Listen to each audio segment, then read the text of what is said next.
say, hey, African soul niggas, they know we not the same. School prison pipeline to get you off the streets. Put you in a cell full and connected to the sink. Molested as a kid, she prostituted as a teen. The byproduct of Martin Luther King dream. They just took the yoke off, my nigga, we ain't free. We living bleak in these wastelands of poverty. If you don't know the truth, then the lies sound promising. Prophecy, gift and a curse. Dylan started killing, they was sitting in church. Black folk forgave him, man, this shit is absurd. You should never love your enemy, that shit ain't gon' work. Yeah, fuck dying on your knees, you better die in glory. And I joined the UPK, taught me the art of war. I took a nigga life like mine to be recognized. I feel that pain every day, it can't be reconciled. Pops banging, my sister a prostitute. My brother got life, and somehow I still found the truth. War ready, no cowards, no excuse. Fuck reparations, you can't banish no open wounds. Blood on the leaves, body swing from a noose. I was on a run in Nashville when I found the truth. I called the school, classes being held by the shot on my life. I wanted to be a gangster like a child. Boys for my brothers, real brotherhood. Everything we do, we got it out this book. My nigga, I can never be no African. UPK the only authorized acronym. I'm passionate about my brothers and sisters. We in hell, I ain't got nothing against them. That's another religion. If it ain't under YAHANNA, any murder by them and got a hug from YAHANNA. That's the way out for a coward in my observation. They don't fear the Lord, they indoctrinate. Wolves in cheap clothing, Joe Osteen. World priest bringing back black royalty. One west on my headpiece, breaking order. Can't let them trick me off the streets, I gotta raise my daughter. I got brothers at the border ducking ice agents. I got the name changed, it was life changing. My family thought it was a game, put on all black, they said I was going through a phase. There's more of us in jail than it was slaves. Chose by the Lord, we can never be the same. Soon as they born, the wicked go astray. They left the truth, they wasn't with us anyway. Niggas weak, they just saying anything to be truthful. We don't want no cowards anyway. Coronavirus, that's a plague. You don't get too much sleep when you waking up the dead. First camp, I cut off all my dreads. I took an oath when that oil hit my head. Niggas capping like they lids. I'm a priest, I never stick no fork in no pig. I was dead till I found out how to live. This brotherhood taught me how to be a man. I came back to my roots, I had to dig. A couple gaps I had to bridge. I got bread, I'm married to this work. You wanna serve the Lord, he ain't in the Christian church. Came back to my roots, I had to dig. A couple gaps I had to bridge. I got bread, I'm married to this work. You wanna serve the Lord, he ain't in the Christian church.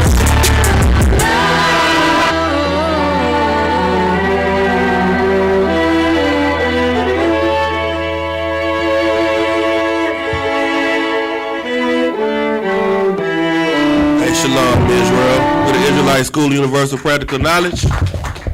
Shalom, Yahweh Hashem, Yahweh Shah, Barakathum. To all the brothers, Yahweh Shema, Allah Ta'ala, Hashem, Yahweh Shah. To the sisters, this is the Israelite School Universal Practical Knowledge Sunday Scripture Breakdown class in Houston, Texas, where we go into the scriptures to break down the things that you won't understand because the Christian church don't teach the Bible. They teach philosophies and the traditions of men. So if you want to learn the truth from the truth priests and prophets of the Lord, you have to come and get in class in the UPK because that's what we teach, the truth out of the Bible. Thank you.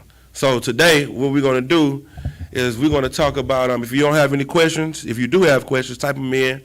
Facebook, YouTube, Periscope, Twitter, whatever we own. Type them in.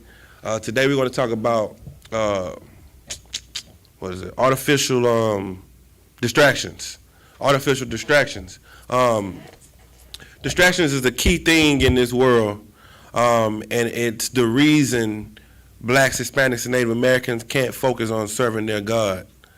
And in these distractions, it deters us from the very thing that we all say we want, which is the kingdom of heaven.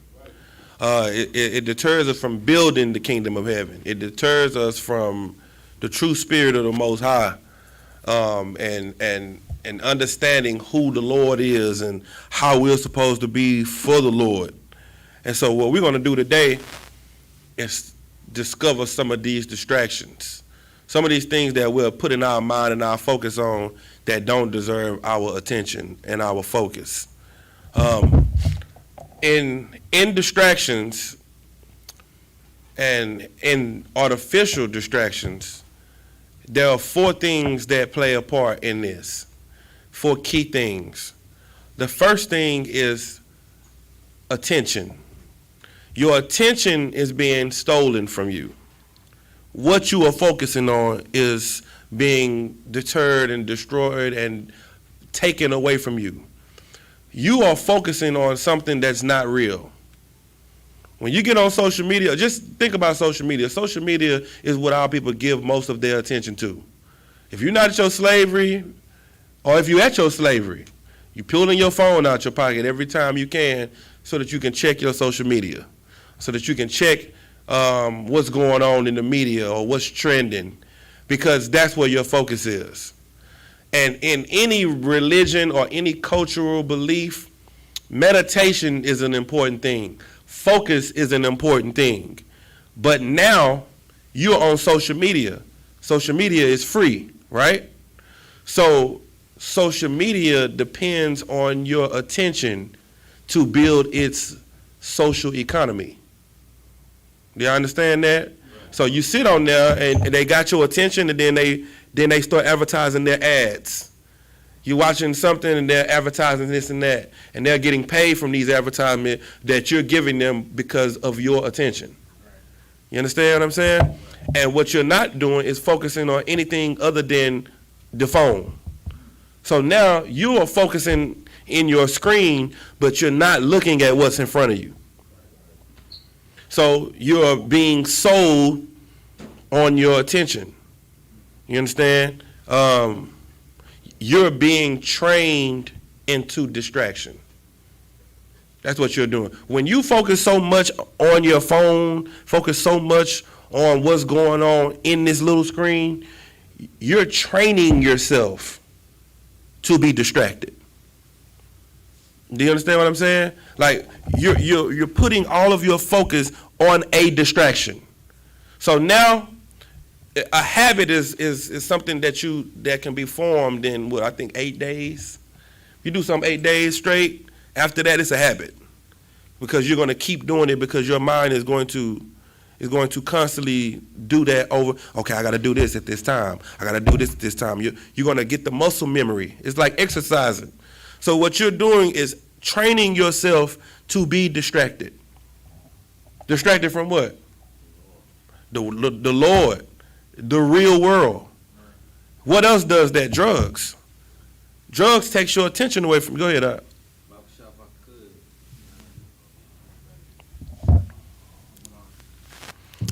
Drugs distract you. You know, what does drugs distract you from? Reality. What does your phone distract you from? Reality. It's making you believe that reality is Facebook. That's what you're believing. So when somebody says something on Facebook, you are really offended. How many of you have ever been to Facebook before? You've been to Facebook? You ever been to Facebook? Have you ever went to Facebook? You've been to McDonald's. How many of you been to McDonald's before? Okay, how many of you have been to H-E-B? How many of you have been to Facebook? So you are giving your real opinions, your real thoughts to a fake place. Right. Go ahead. So I got a statistic on what you were saying. They say nearly 390,000 injuries occur each year from accidents caused by texting while driving. 1 out of every 4 car accidents in the United States is caused by texting and driving. Texting and driving. So what are you doing? You're focusing on a fake reality and not paying attention to the real reality. That is an artificial distraction. That you got, go ahead. What you finna say? If I could, it's like you were saying with training. A lot of us get into like sports at a young age, and we distracted from what the scripture's really talking about. Let's give another one. They'll give them a hand. That's another one. So you got drugs as a distraction. You got sports as a distraction. What does that do? It makes you want to be a basketball player and not a priest. You take the heathens took our chief and wise young men and made them want to be something other than wise.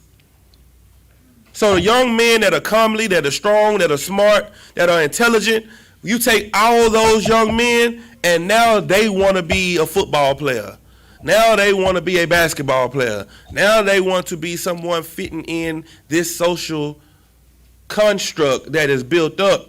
But the social construct is not real because they'll chew you up and spit you out the moment you do something that goes against what they want you to push. You see what I'm saying? So you can still be a millionaire and be a slave. You can have a contract and play for the NBA, play for the NFL, and be a slave to the NBA and the NFL because you're not allowed to think outside of their box. You're not allowed to talk outside of their box. So you are in a box, the same way social media is in a box, the same way YouTube is in a box. Back in the day, the internet, when I was coming up, the internet was a place where everybody could get on and give their opinions, whether right or wrong. Now the internet is full of algorithms and bots that tell you what to listen to, what to not listen to, how to operate, how to think. And if you think and operate outside of that, they bring you down in the algorithm. And now your video is up, but it gets no views. It's not monetized. Now you get taken, now your focus is on being accepted. Your focus is now being accepted into Facebook, being accepted into YouTube, into what they want you to say, what they want you to do. You understand what I'm saying? Right. And now you can't be you. You can't push the information that you would like to push. You can't say what you would like to say because it doesn't fit into the distraction. You understand?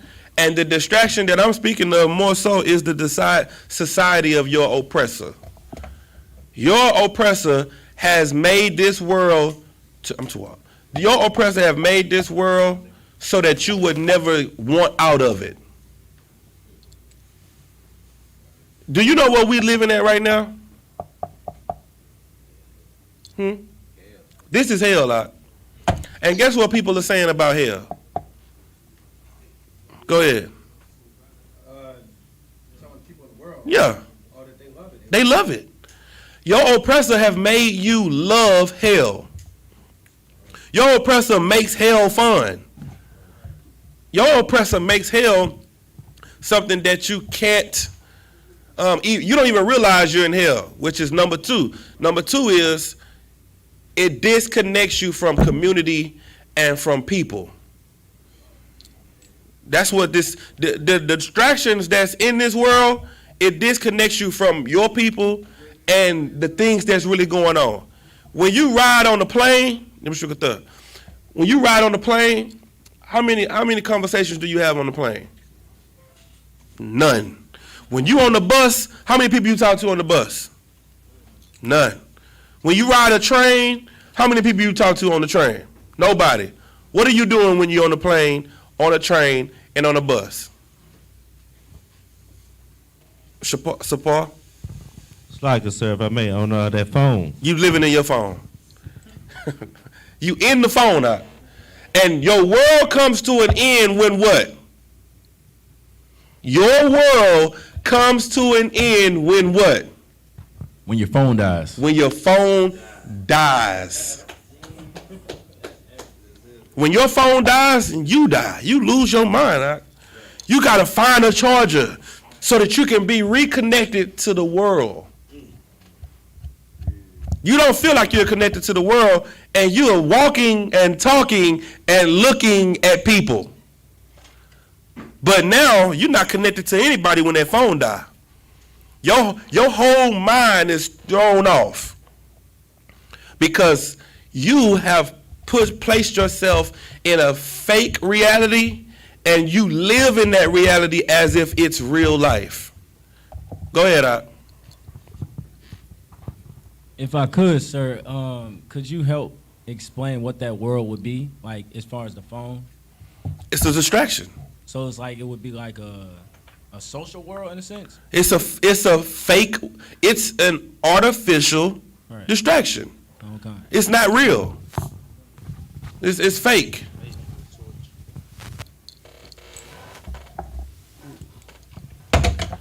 All right, the next thing, let me see. We got community. The next thing is, community and selflessness, another part of community. Selflessness. When you only think about what's going on in your phone, you don't see the condition of your people. You understand what I'm saying? You don't see what's going on. When you're on the train, when you're on a bus, you don't see that brother or sister that's sitting outside of you that's on the verge of giving up. You don't see what's going on around you because all you see is, damn, I got 20 likes on this picture. Look at that. I need to post a new picture so I can get some more likes. Oh, man, look at this. They talking about this on Facebook. Dang, look at this YouTube video. Man, did you know this was going on? But you're not interacting with the people around you.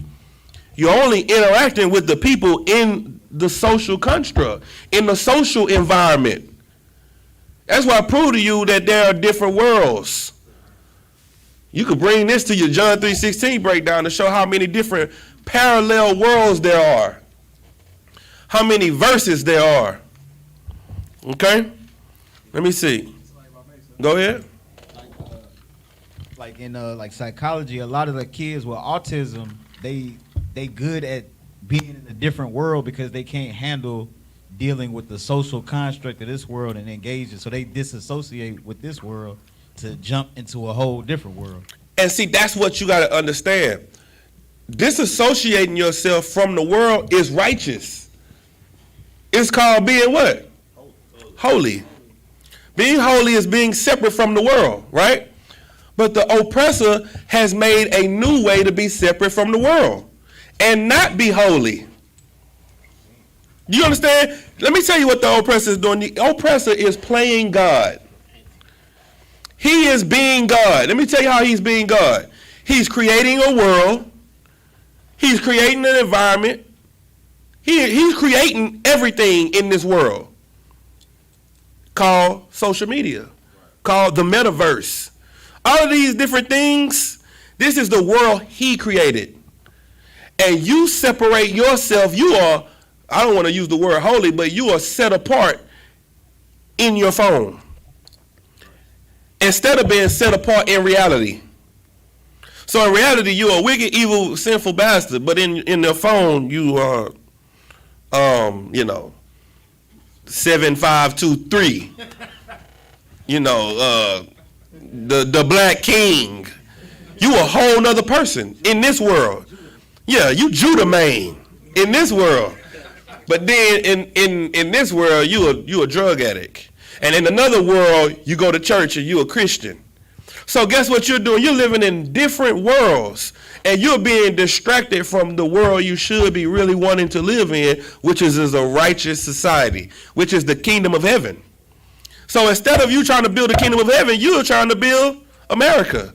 Or you're trying to build your profile. Or you're trying to build your Instagram page. You're trying to build other worlds outside of the world that really should matter. Because you're being distracted. And which that distraction goes to number 3, which is desire. Go ahead, Ak. Salaki, one. The point that you're making is heavy.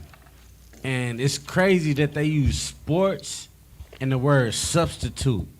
It's like they're trying to substitute you away from the truth, man. Yeah, they're trying to substitute you. They're trying to get your mind off of focus. And they're subbing your mind into different things. So, desire, which is where I was going. Your desire is not all focused on the kingdom of heaven, raising my people out of this hell. Your desire is split into all these different worlds, all these different profiles, all these different accounts. So now you have to be Yatazak on Facebook. You have to be 7256 on YouTube. You have to be Mr. Johnson on Twitter. You have to be whoever you are in the metaverse. You have to be all of these different people. So now your focus and all your desires are split up into these different people. And you can't laser focus into anything. And anybody that gives 10% here, 10% here, 10% here can never give 100% to nothing. Which the Lord said, no man can what? Resign? Serve two masters. No man can serve two masters. So if you can't serve two masters, you for damn sure can't serve four. How many profiles you got? How many profiles you got? How many profiles you got, the Warriala? 8. The Warriala got 8 profiles. He 8 different people. Do you understand what I'm saying? You are splitting yourself up into all these different things that don't matter, Ak. They don't even matter at all. They have no relevance to nothing because all of it is fake. You and I, we're real. Our problems that we have, that's not artificial. Ak. That's real. The brotherhood and the love we have is not artificial. It's real. But when we put more time into everything else, we're putting all of our time into something that's fake. All of our time. If you sit in the house and you don't go to work, you're going to sit in the house all day and do one or two things. Watch TV or be in your phone or play the game. Guess what the game is? Another distraction. It's another world. GTA, that's a whole nother account. You a whole nother person. 2K, don't you got a my player? You play for the Rockets in in 2K. You play for the Texans in Madden. You my players. And you are split up into all these different people. So guess what? You focus on everything out, but you never look within you. So what do you never do? So like you never hold yourself accountable. Yes, I'm looking for one word. Change. Give them a hand. You never change. You never change because you are everybody. You never look into yourself to see what's wrong with you, to correct you, to help build you. You only look into what's going on out there. That's the fourth thing. The consciousness, the knowledge, the information that you receiving and retaining is not even real information. And it's nothing that could better you. It's nothing that can help you grow. It's nothing that could build you up. It's nothing that'll keep your family together. It's all fake. But you are investing all your time into something that is fake. Now, somebody look up the word artificial.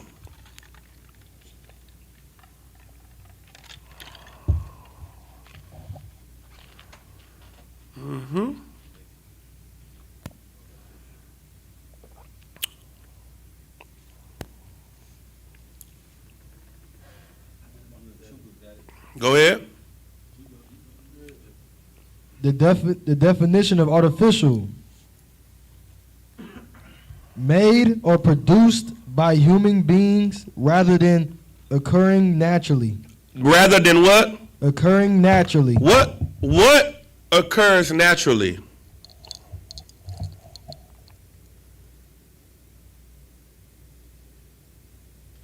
Give me an example. You go ahead.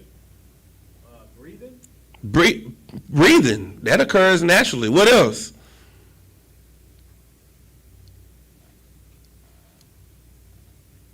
Just say it. Just say it. Growth. What kind of growth?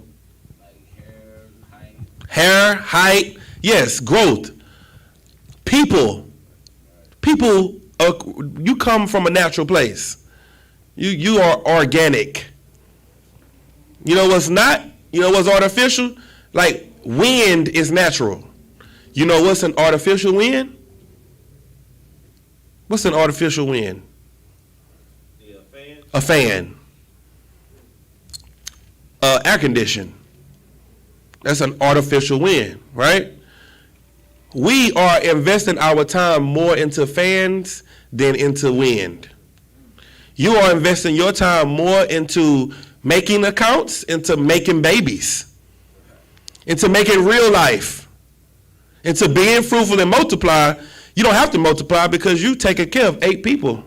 Right now, you taking care of 8 different things. You got to give time to your Facebook account. You got to give time to your My Player. You got to give time to your My Player on Madden. You got to give time to this. You got to give time to everything because, you know, all right, by this time I want to be here. I want to win a championship on this game. I want to win this on that. You know, I got to be all-star this. I'm going to go back and do this again so I can be all-star on this. I got to go. Hey, and now, in real life, you're at a standstill because you are making sure all of your fake lives are good. You're making sure your fake lives are rich, righteous, famous, popular, everything you wanted to be. But in real life, you was sitting in the house broke and alone with no wife, no kids, no nothing. You just sitting there miserable because you live through artificial thinking. That's what you give your focus to.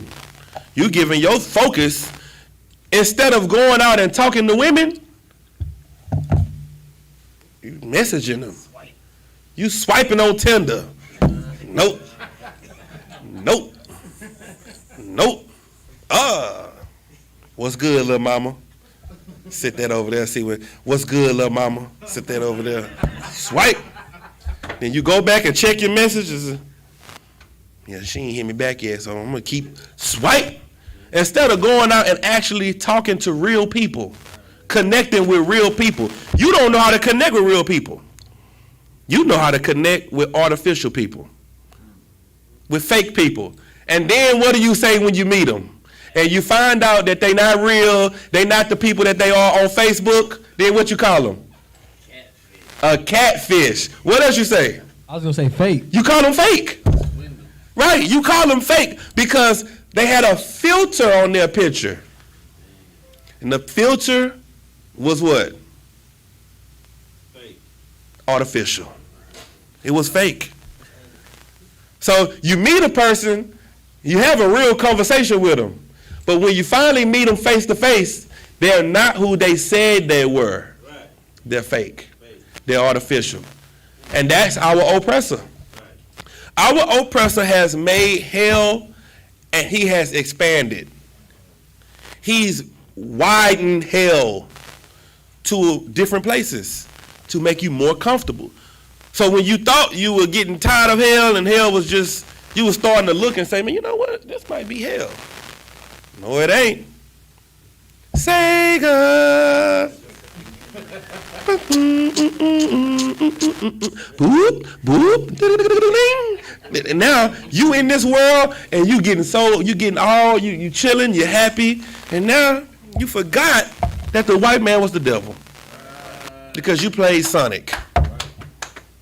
Now you forgot what's really going on in the real world because of the games you play.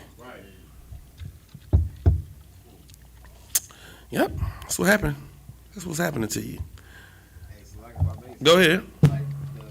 The oppressor is so much the devil that now they, even when you try to escape, these kids now is committing suicide from cyberbullying, and they done went to your safe haven. Guess what?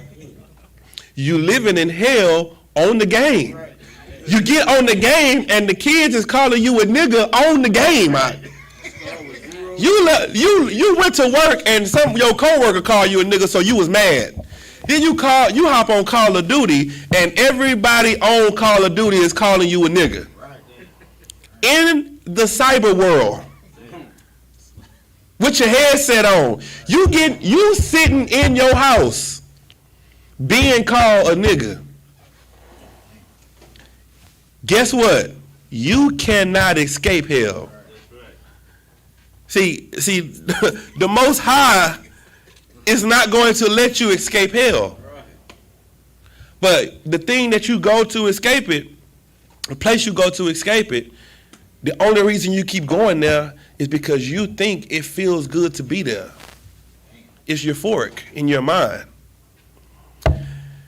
Give me my first video. All right. Let's go to The Internet is Dead. Let's go to The Internet is Dead. There is because you think it feels good to be there. It's euphoric in your mind.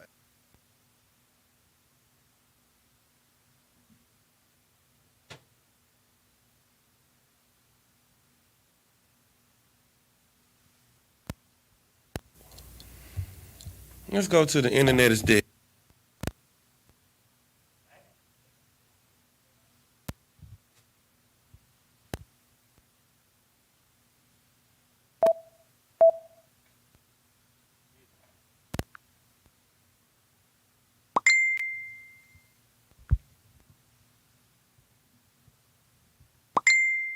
The simple explanation You for the getting dead sold, internet you getting theory all, is that you the chilling, you vast majority happy. of the internet is actually Euphoric. generated by artificial intelligence in conjunction with paid media influencers in order to manufacture consumers for an increasingly wider range of newly normalized products, as well as to dramatically sway public opinion and control the collective attitude or outlook of people or culture. For all of the younger people out there who didn't experience the internet as it used to be, the internet of today is vastly different. Before the advent of the internet-connected cell phone or the mass adoption of the home computer, before social media even existed, the internet was a place where people came to express passion, hobbies, feelings, and thoughts. It wasn't filtered or selectively shown to you based on what an algorithm thinks you want to hear. It also wasn't an echo chamber to reinforce your pre-existing beliefs, whatever they may be. It wasn't created to keep you locked into a website or an app for hours and hours every single day. The internet was a collection of human thought, both right and wrong, and what you found and enjoyed was up to you. It wasn't monetized. The point of it wasn't to get as many clicks as possible or to keep you engaged for as long as possible. It just was. The internet was whatever you made it. One doesn't realize that they're living in the Wild West until that wild is taken away from them. Just as such, most of us didn't realize that the freedom of expression of the old internet that we all enjoyed would someday disappear. But here we are. Only now, in its awful absence, do we realize how bad things have gotten. Like I said earlier, a lot of people have had this sinking feeling in their gut for a while, but they didn't understand or realize why. The fact is, there is a massive and incomplete puzzle here. Some of us have a piece or two, but none of us have all the pieces, and anyone that claims otherwise, I wouldn't trust them. This incomplete puzzle connects us all, so it's in our best interest to try to find as many pieces as possible. These days, the internet feels so empty and devoid of people. Have you ever noticed that? Truly hear me out here. The internet feels devoid of content. It's safe, sterile, bland. There is nowhere to go, nothing to do, see, or read. There are no experiences anymore. It's a collection of 10 or so websites or media influencers in order to manufacture consumers for an increasingly wider range of newly normalized products. It's a series of empty husks. The internet seems gigantic, but it's more like a hot air balloon because there's nothing inside. The same repeated threads and pictures and similar replies reposted over and over again across the... Go back.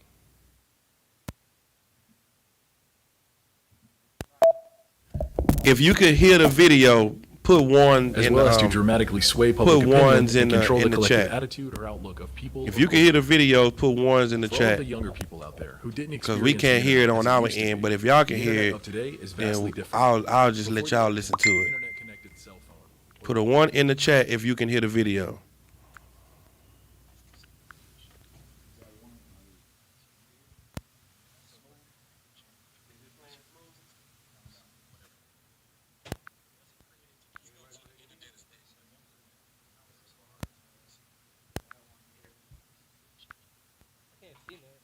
Was up to you. It wasn't monetized. The point of it wasn't to get as many clicks as possible or to keep you engaged for as long as possible. It just was. The internet was whatever you made it. One doesn't realize that they're living in the Wild West until that wild is taken away from them. Just as such, most of us didn't realize that the freedom of expression of the old internet that we all enjoyed would someday disappear. But here we are. Only now, in its awful absence, do we realize how bad things have gotten. Like I said earlier, a lot of people have had this sinking feeling in their gut for a while, but they didn't understand or realize why. The fact is, there is a massive and incomplete puzzle here. Some of us have a piece or two, but none of us have all the pieces, and anyone that claims otherwise, I would.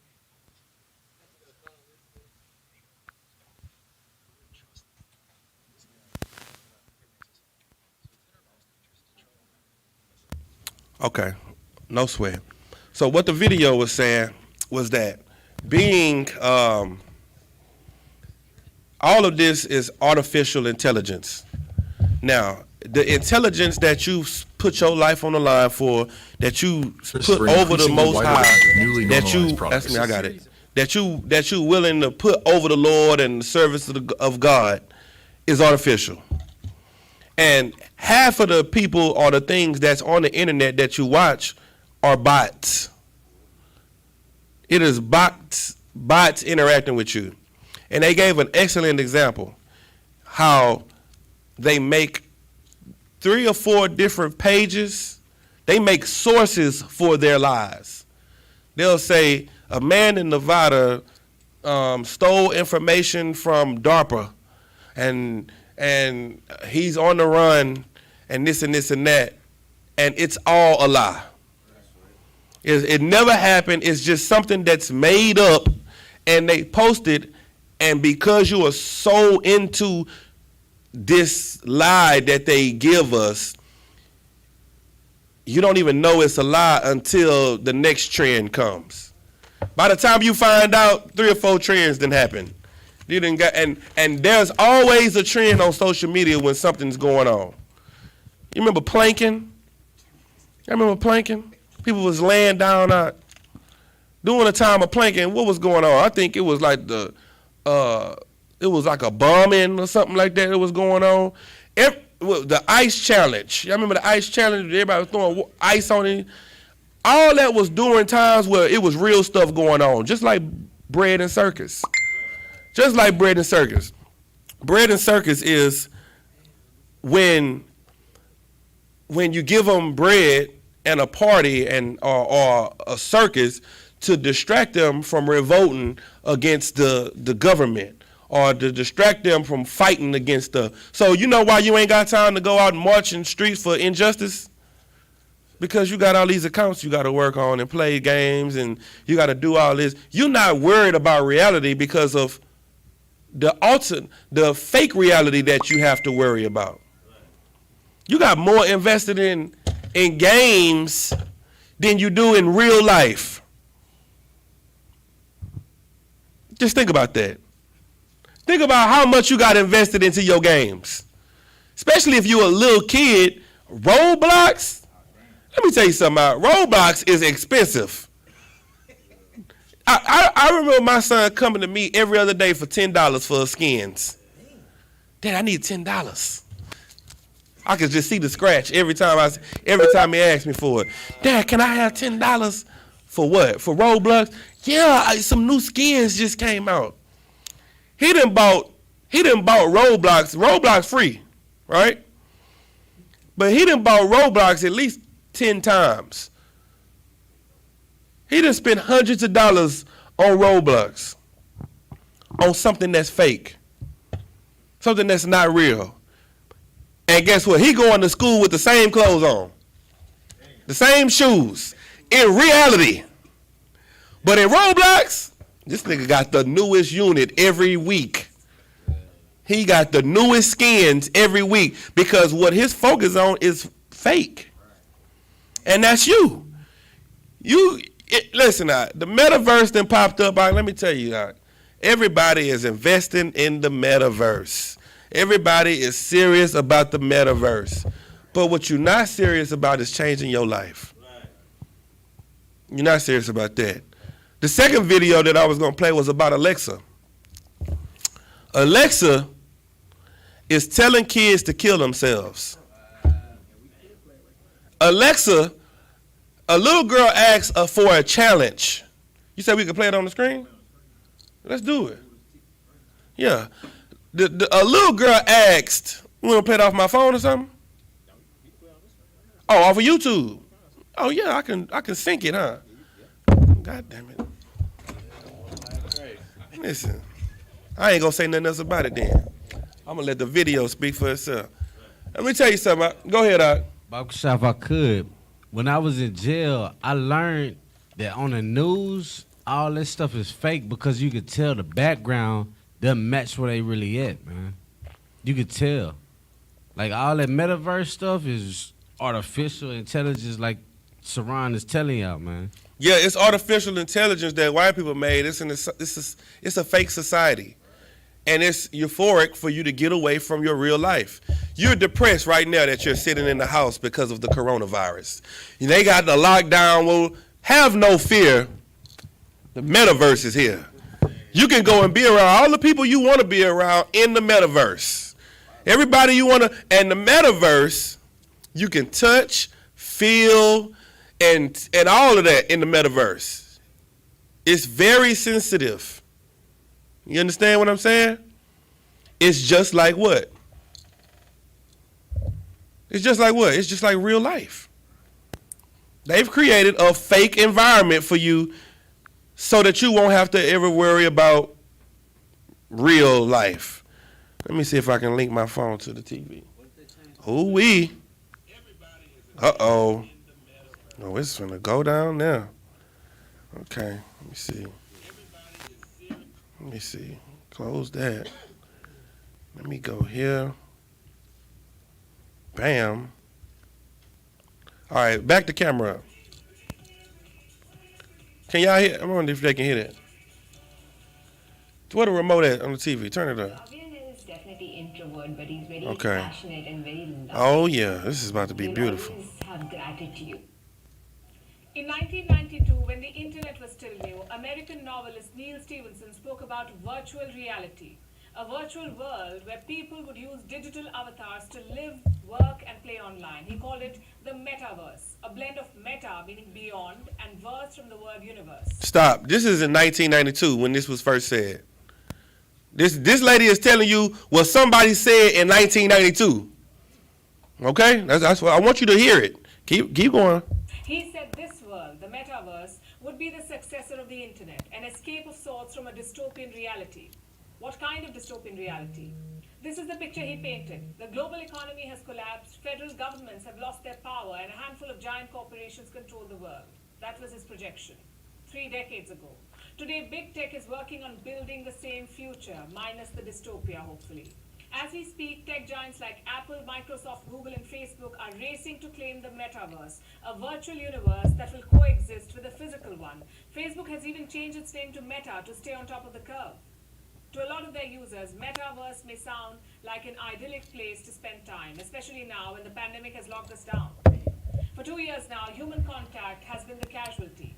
Enter metaverse, with a promise to revolutionize our lives, to become an extension of the physical world. But do we really need it? Do we really need an imaginary world controlled by tech giants? Will it really make our lives better on the internet? Or will it manipulate our perception of reality? Hello and welcome to Gravitas Plus. I'm Palki Sharma. Did you hear what she said? It's manipulating your life into what reality is really going on. You know what you're not paying attention to? Reality. You are not paying attention to the very thing that's really in your face, and you are focused on the thing that's not in your face. Now, let me get to Alexa. Wait, let me show you this. We are coming true. Play around with live sockets or electricity. That's common sense. But smart device. Oh yeah.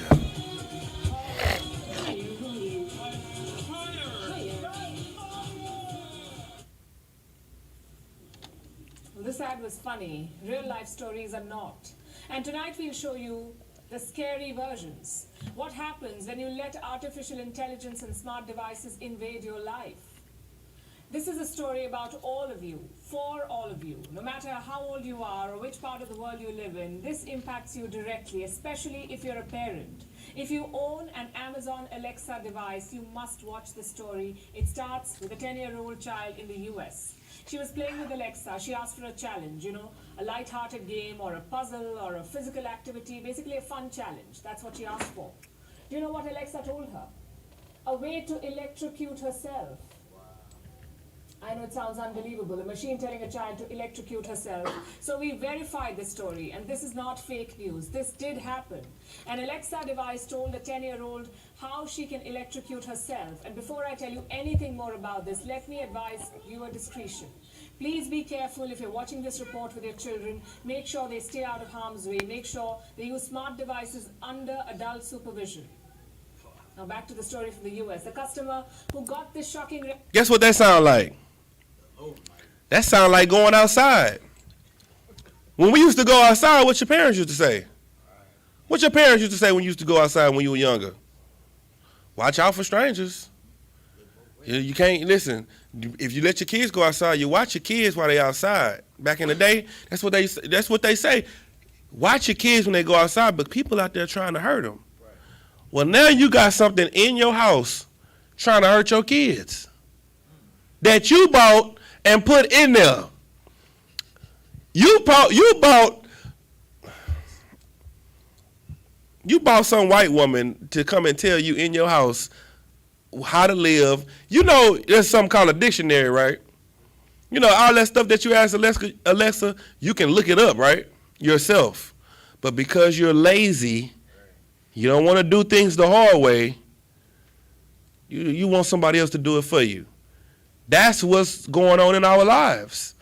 You don't want to change. You want somebody to do the change for you. That's why you're a Christian. You're a Christian because it ain't hard to be a Christian. It's hard to change though. Hold on, it's gonna get better though. I don't want to stop Alexa. I want you to understand Alexa, because everybody got an Alexa, and ain't nothing wrong with her. Just watch out for her, because she work for your oppressor. She is a hand in Satan's hand. Foundation has shared the entire story on Twitter, not the 10-year-old child, her mother. Here is how she told the world about it, and I'm quoting, "Oh my God, my 10-year-old just asked Alexa on our Echo for a challenge, and this is what she said." Now let me tell you what Alexa said to the 10-year-old child. The challenge is simple. Plug in a phone charger about halfway into a wall outlet, then touch a penny to the exposed prongs. Was Alexa trying to kill this girl? Where did it get this dangerous idea, and how did it manage to relay this to a 10-year-old? Retail giant Amazon makes and sells Alexa devices. The company has not shared what exactly went wrong, but this is what we get when we start depending on machines. More machines than humans. It's safe to assume that Alexa software pulled this challenge off the internet. Where on the internet? It could have come from here. Last year, this challenge was going viral on TikTok. It was called the Coin In and Outlet Challenge. It's a dangerous prank. Anyone with any amount of common sense would know that. You should not play around with live sockets or electricity. That's common sense. But smart devices may not have it. Remember, Alexa is a machine, not a human. Why don't smart devices have common sense? I want to know. Somebody tell me why they don't have common sense. Ataza one. Give me, that's right, because it's man-made, but tell me, if you in class today, why don't they have common sense? Because they're artificial? Give them a hand. They're fake. They're artificial intelligence. Fake intelligence. Not real. It looks nice. It talks. You ask it a question, it responds, and it's impressive to you. You look at it like, man, damn, this thing just answered my question. But this thing is fake, and it don't have feelings. But it's giving you instructions. It's giving your kids instructions. It's telling you what to do. Now, it told that baby girl, it say, listen, plug a socket halfway into the wall and drop a penny on it. It should be nice. It's a challenge. It's a challenge whether or not you're going to live or die. That's the challenge. You're going to get out the house before it blow up. But, hey, Alexa said it. Go ahead, Doc. Lucky, that's so heavy because only the oppressor and people just with a leisurely life is asking for challenges at 10 years. Like, the Lord had to relay that message to Alexa. Right. Yeah, only a little white girl want a challenge because a little black girl life is a challenge. It's a challenge on what I'm going to eat, how I'm going to sleep, where am I going to sleep. Her life is a challenge, but, you know, a little white girl, what can I do today? I'm bored. No problem. Lester got something for you to do. Go ahead. And there was no human oversight. No vetting in this case. Well, here's what could have happened. The Alexa software saw the word challenge and thought it is perfectly all right to recommend electrocution as a fun activity because why not? How does Amazon explain this glaring lapse? The company has issued a statement. This is what it says, and I'm quoting again. Customer trust is at the center of everything we do, and Alexa is designed to provide accurate, relevant, and helpful information to customers. As soon as we became aware of this error, we took swift action to fix it. This is the gist of the message. We took swift action. The problem has been fixed. That's it. The so-called problem could have been life-threatening for a child. This anodyne statement doesn't even begin to cover the gravity of the problem. In this case, the child's mother was around. When she heard the recommendation, here's what happened. I'm quoting again from what she said. I was right there and yelled, "No, Alexa, no," like it was a dog. My daughter says she's too smart to do something like that anyway. I'm sure she is. But would any parent take a chance with something like this? We can't always be around our children. There will be times when they're alone with such devices around. Can we rule out future mishaps? You know who else you can't always be around? Oh, that's a good answer, too. Give him a hand. That ain't the answer I was looking for, but that's also an excellent answer. You can't be around someone who doesn't change. Okay, let me tell you something. Everybody has demons that they're fighting. And if you are not willing to fight your demons, then I can't be with you all day to stop you from destroying yourself. It has to be something you want to do. So now, because you're becoming so lazy, you're trying to get someone else to do everything for you when it takes you to do it in order for you to change. You are trying not to change. You're trying to make a way to get around changing when there's no way to get around changing. You're just being distracted into death. That's what you're being distracted into. Hold on, I want to get to the best part. Because a lot of you may go to Alexa for counseling too. Alexa, what should I do? Alexa, what should I do about this man that got another woman? Alexa, what should I do about... Alexa is your counselor. You know who else your counselor is? Facebook. You know who else your counselor is? Twitter. You know, YouTube, which are different forms of Alexas. They all work for the same devil.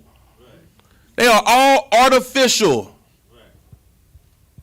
I ask this because this is not a one-off case. Alexa's track record does not inspire confidence. Look at what happened in 2019. A woman asked Alexa to explain the cardiac cycle. This woman was suffering from depression. Now, listen. This lady is suffering from depression. So she asked her counselor, Alexa. Was training to become a paramedic. The woman thought maybe Alexa could help her learn. It was a bad idea. Because here's what Alexa told her. Once again, we advise viewer discretion. Alexa... What did Alexa tell this woman in her counsel? Rating this terrifying entry from Wikipedia, and I'm quoting. Though many believe that beating of the heart is the very essence of living in this world, but let me tell you, beating of the heart is the worst process in the human body. That's what Alexa told that woman. He said, you know that thing? She said, you know that thing in your chest that's beating? Your heart? That is the worst thing ever. The worst thing on earth is a beating heart. That's what Alexa told for her counsel. Who are you getting counsel from? Are you getting counsel from fake people? Or fake things? Is that where you get your counsel from? Listen to what Alexa told her. Hold up. Listen to her. Beating of heart makes sure you live and contribute to the rapid exhaustion of natural resources. Listen, the beating of heart makes sure you live. And you living, you are taking away natural resources. Let me ask you a question. Why would Alexa give a damn about natural resources? What chicken is she eating? What natural resource does Alexa need? Nothing. Who is she speaking for? The oppressor. She is speaking for her Lord, her God, her creator, her maker of all things. She's saying everything he feels because she has the devil's spirit. We have the Holy Spirit. So we say and think about everything God wants, and Alexa says and thinks about everything the devil wants. Until overpopulation. Here is how it ended. Beating of heart is not a good thing. Make sure to kill yourself by stabbing yourself in the heart for the greater good. Would you like me to continue? Alexa said, kill yourself. That's her counsel. You depressed? No sweat, says. Kill yourself for the greater good so that the world won't be overpopulated. Your oppressor is the devil the Bible speaks of, and his distraction is artificial. It's fake. And you need to get out of the fake worlds that you're living in. I know this is unbelievable and scary. Another software error, I'm sure. But these can be life-threatening, like I said. A machine telling a depressed woman to stab herself in the heart for the greater good. For how long can we forgive big tech for these potentially deadly software errors? And for gadgets going rogue? These gadgets are ubiquitous. These gadgets are going rogue.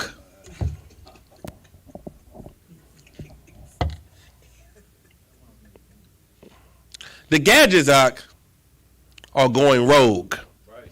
What does that mean? These gadgets got a mind of their own. Do you hear what I'm saying? These gadgets have a mind of their own. Go ahead, I'll tell someone.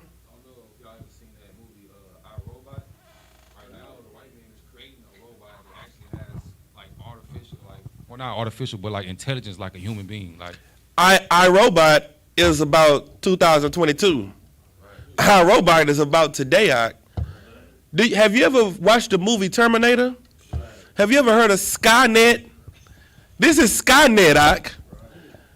These machines are having a mind of their own. They have their own thinking. Alexa just told her to kill herself. How many of you got Alexa in your house? Better watch Alexa. Because you know what else Alexa is doing? Alexa is listening to you. Let me tell you something. There was a company called DARPA. DARPA had a program that was called LifeLog. And in LifeLog, everything you searched on social media, they documented. Everything every picture, every conversation on the phone, everything was logged into LifeLog through DARPA. In 2004, February the 4th, DARPA was closed because of the privacy breach and how they were tapping into everybody's life. And in 2004, February the 4th, Facebook was opened. And the workers from DARPA moved from DARPA to Facebook. Now, I'm not saying DARPA and Facebook got anything to do with each other, but Facebook and DARPA seem very similar because all your messages and all of your talking is all being recorded in this fake world you talk in. Why don't you walk and live in reality? Why do you got to go and live in a fake world when the real world needs you? Why do you got to have fake friends when your brothers and sisters need you? You got friends. You got 5,000 friends on Facebook. How many of them you talk to? They on your friends list, don't they? On your friends list, ain't they? How many of them do you talk to? 5 of them. 5, 2, 6, 7, 1, none. You got artificial friends. You say you don't deal with fake people. Your life is fake. You are fake. You are now artificial. Smart speakers are quickly becoming an essential in households. Look at the numbers. In 2020, the global smart speaker market grew by 58%. There are now more than 4 billion digital voice assistants being used in devices worldwide, 4 billion. By 2024, the number could go well beyond 8 billion. Smart speakers are becoming popular in India as well. A survey in 2019 found that 37% of the respondents in India said they use these devices. In 2020, smart speaker shipments to India crossed the 1 million mark for the first time. So these devices are certainly popular. That's because they're convenient. They can do a lot of things for you, from controlling your lights and fans to searching on the internet. They can wake us up in the morning, even put us to sleep. A lot of these features are developed through artificial intelligence. Virtual assistants learn through data, and a lot of their processes are automated. So they're learning from our habits and our choices. But these devices are far from perfect. Big tech wants these devices to learn on the job. Well, here's how that is panning out. Last year, British MPs demanded an explanation from Amazon. Why? Because once again, it was Alexa. It was playing anti-Semitic content and conspiracy theories. Google is the other big player in the smart devices game. The company's home devices were caught listening in on their users. The speakers used to record what people said, and Google contractors were able to access these recordings. Apple Siri has also been caught snooping. It's been sued for quote-unquote improperly recording private conversations. Amazon and Google too are facing similar lawsuits. So what do we make of all of this? Deadly software errors and blatant privacy violations. There is only one way to define this. This is an invasion. Not the kind that you would have imagined. Because the target of this invasion is you, each one of us. And the invaders are not any government or guerrilla force, it is big tech. Technology companies are the modern day invaders. They want to be everywhere. Inside our pockets, inside our cars, in our offices, even in our homes. So far, this invasion was harmless, or so it appeared.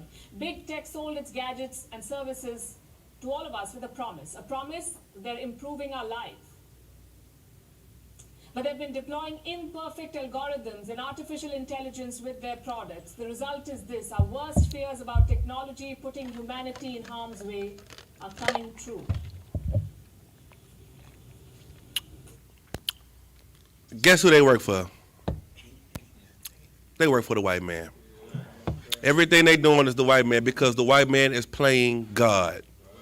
He wants to be God, and this is what he see God as. Someone that sees all, knows all, hears all things. How does God hear and know all things? How does God hear and know all things? Ron? From the what? How does the white man hear and know all things? From Alexa. From the bots. From artificial intelligence that you put in your house. Who can you blame? You gonna blame the white man? Let blame the white man, the devil, he got that Alexa in my house. No, nigga, you bought Alexa. You the reason the feds knocking at your door. Because you got a snitch in your house. Who you gonna blame though? You gonna blame the white man? No, he's convinced you that this fake world you living in is good. It's not artificial, it's real. Go ahead. It's like if I may, sir, like we used to worry like that we was being heard on payphones. And now they done had about 30 years of advancements, and now nobody's worried. Nobody worried, because nobody knows that the white man is the devil. They don't even consider it. Now let me put this video on to end it, and then I'm gonna go into the scriptures. When we say no store does more, it's because our produce partners are always doing more. Sourcing fresh fruits and vegetables, selecting for the perfect right. In 1992, when the internet was Okay. still new, American novelist Let me fast forward. We heard that already. Virtual reality, a virtual world where people would use top of the curve. To a lot of their users, metaverse may sound like an idyllic place to spend time, especially now when the pandemic has locked us down. For 2 years now, human contact has been the casualty. Enter metaverse, with a promise to revolutionize our lives, to become an extension of the physical world. But do we really need it? Do we really need an imaginary world controlled by tech giants? Will it really make our lives better on the internet? Or will it manipulate our perception of reality? Hello and welcome to Gravitas Plus. I'm Palki Sharma Upadhyay. 2022 is poised to be the year of the metaverse, a technology-based augmented reality space that could change how we live and interact forever. Think of it as an internet that you're not just looking at, but also living in. Your digital avatar will inhabit the metaverse. Instead of watching or reading about a topic, you'll be experiencing it, doing those actions yourself digitally, along with other people who want to be part of your experience. Let me simplify it further. Imagine you're under lockdown, stuck far away from your family. How do you stay in touch with them? Through video calls. That's the closest you can be today. And it's not close enough, we all know that. As your family sits together, plays your favorite card game, or digs into a meal, you feel left out. Well, Metaverse promises to change that. Here you can meet your family in a virtual space. You can play that game in your digital avatar. Actual movements and conversations can take place. This is what the Metaverse offers. Experience, not just sight and sound.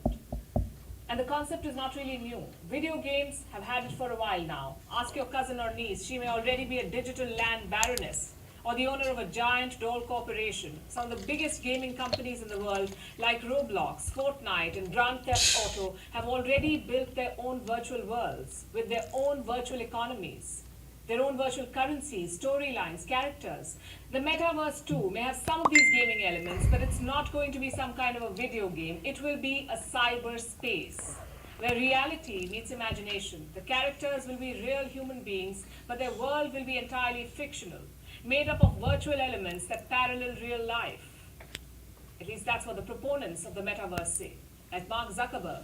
According to him, the metaverse will be like a teleportation device where you can explore a virtual world while being physically present at home. Which brings us to another question. How many virtual worlds are there going to be? Will there be one metaverse or different metaverses? Going by the kind of investments being made, it's safe to say that we'll be spoiled for choice. There are different virtual worlds in the making. Facebook wants to be the biggest one, but it's not the only one in pursuit. A number of tech heavyweights are at it. Apple, for instance, they're currently working on an advanced virtual reality gadget. Reports say it could revolutionize the metaverse experience. Google is said to be working on an innovative augmented reality device. This, we are told, will create a separate and unique metaverse platform. Microsoft has also joined the race. It's creating a digital world called Mesh. This will incorporate virtual experiences directly into Microsoft Teams. Then we have Disney. It's apparently creating a Disney-themed metaverse. It would be an extension of Disney's films and streaming service. Even governments are betting on it. In 2021, the South Korean government announced the creation of a national metaverse alliance. What will they do? Bring different virtual worlds under one umbrella. Barbados is one step ahead. It plans to set up an embassy in the metaverse, believe it or not. Last year, they signed an agreement. They tied up with a crypto-backed virtual world to set up a digital diplomatic mission. All right. they think they gonna get away from Christ with the metaverse. They think that this is the hiding place. This is it. But what they don't understand is reality is still here. Imagine you thinking you getting away from reality and you sitting right here and you like this. You know how dumb you look at? Imagine you like, I know what to do. This ain't the right world. I'm going to go to the metaverse. Do you know that you can get killed thinking you in the metaverse? Like imagine sitting in the house in the metaverse and you get killed in reality. Somebody walk in your house and rob you. You take them goggles off your face and you ain't got no TV. Because you was in the metaverse and they took everything out your house, your bed, everything that you wasn't on. Took everything out of your house. Because you was in a whole nother world.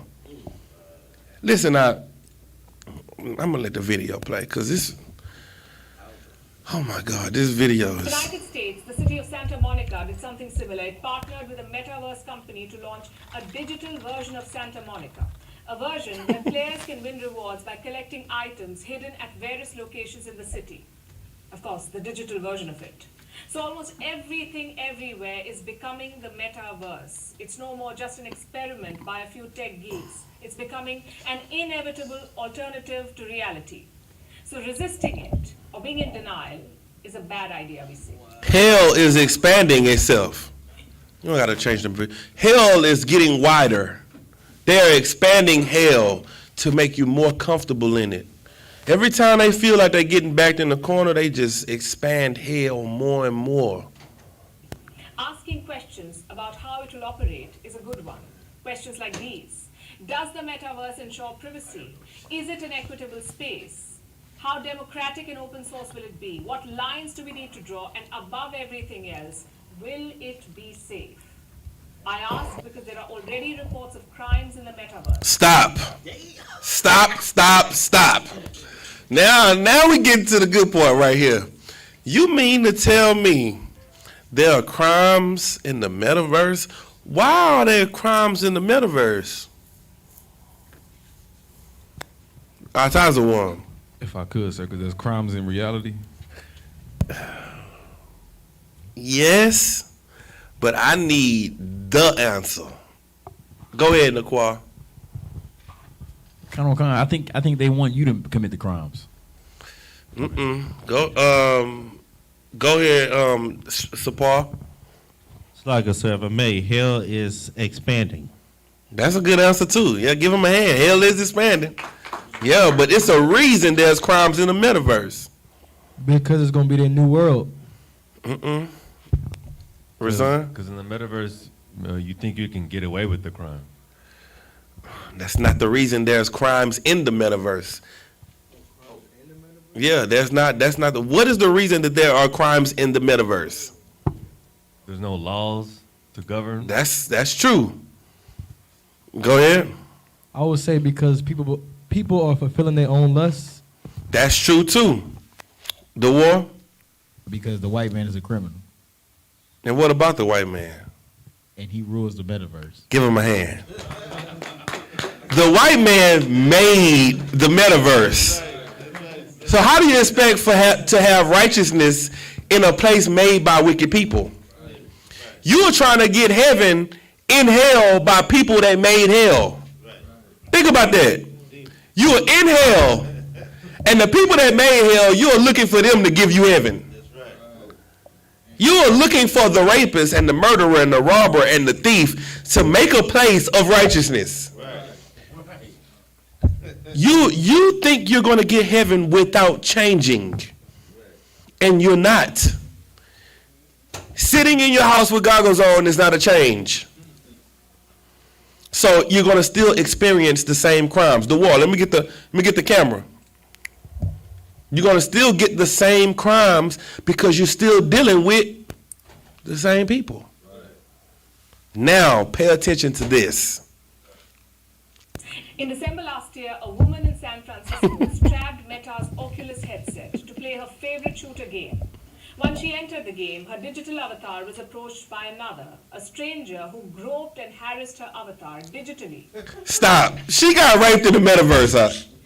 She got molested in virtual reality. Listen. When asked to stop, the perpetrator is said to have told the victim, "It's the metaverse. I'll do what I want." The perpetrator said, "What you gonna do to me? This is the metaverse. This is hell. I can do whatever hell I want to do. It ain't like I'm trying to go to heaven. I ain't got to be righteous in here. I ain't got to keep the law." What's the law against groping you in the metaverse? Guess what? The laws are what in the metaverse? They done away with. There's no law in the metaverse. And guess what? Where there's no law, there's no sin. Yikes. So you are trying to go to a lawless place.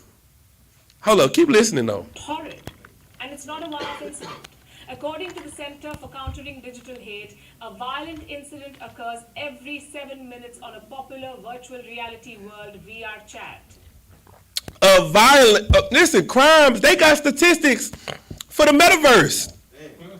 In the metaverse, there's a violent crime committed every 7 seconds. That sounds like the United States. The metaverse ain't even jumped off the ground yet, and they got statistics of violence in it. And this makes the concept problematic. You see, virtual reality plunges you into a digital environment. The slightest of touch or sensory experience is heightened. It's exaggerated to give you an immersive experience. So every crime that is committed can feel much more real. What does that sound like? That sounds like hell to me. In the Christian church, what is hell? You don't die. You just keep living over and over, and you're being tormented. And it's heightened. It's a heightened feeling, but you never die.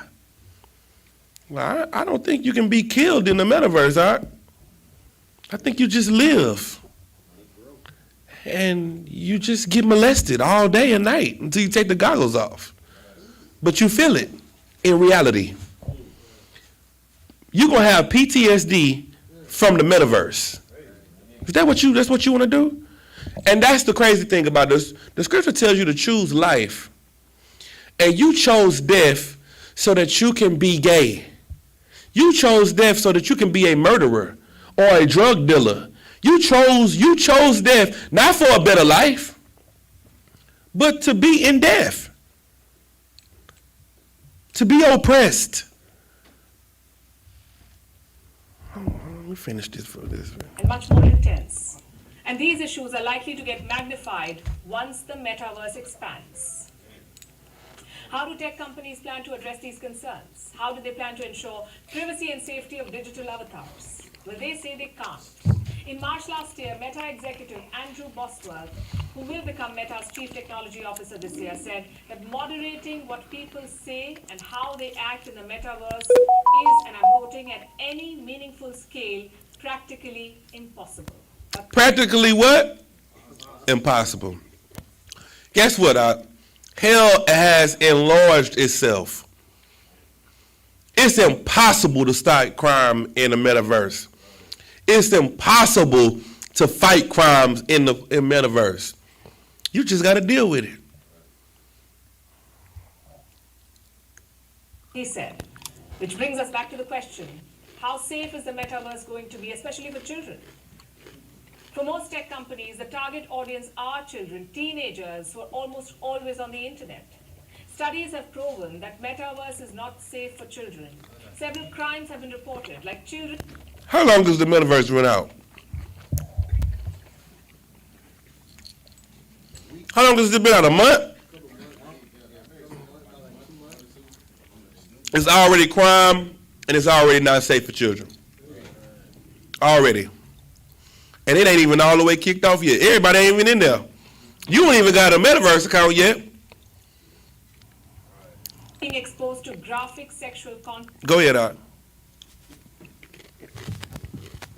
So, like I said, if I could, what your video is bringing out is some good points, and what you bringing out is good points, because you're bringing my point to say that when you were saying that it's practically impossible to stop, sexual assault or anything being said or any crimes being committed, like to have justice for them, and the kids being the target because, like, through the games or the metaverse, the kids are the target. Like, they have pedophiles and child molesters that target them, and ultimately, if they take that outside of the metaverse, it could lead to reality and end up them kids getting messed up. Why are they targeted, especially in the metaverse?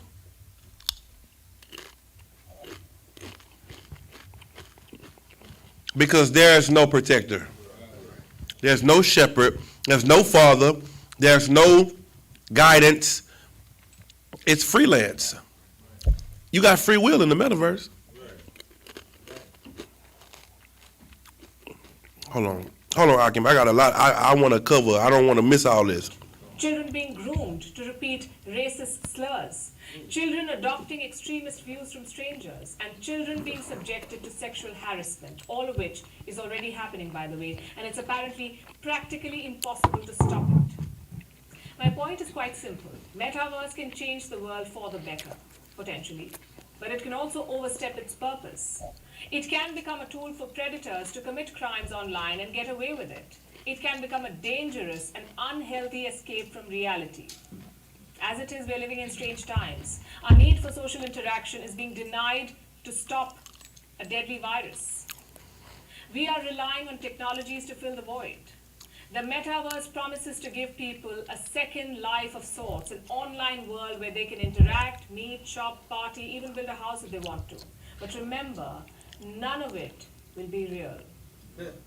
It's all made to make you forget reality, to escape the uniquely human elements of life, like hugging a child, having lunch with friends, walking your dog, buying your first car, stepping into a new house. Watch what she say. These are all staples of life, and they cannot be replicated online. Holograms cannot replace human relationships. Sensory experiences cannot replace real emotions. The metaverse cannot become a second life. It's at best going to be an imprisoned reality. Give her a hand. Now you bring the camera back. The metaverse can't save you. It's at best going to be a bigger hell. That's all it is, all right? It's a bigger hell. And guess what? It's a hell that you chose. The condition you're living in right now is a hell that you chose. Who you gonna blame? Can't blame nobody but you. You are the fault for this hell that you living in. Can we say safely that leaving the garden was the first metaverse? When Eve decided to listen to the serpent, she basically was like, she chose another reality. Right. Yeah, that's pretty much right. She chose another reality. Let me get 1 Corinthians. Let me get to these scriptures now. Now let's get into the scriptures. 1 Corinthians chapter 3 and 16.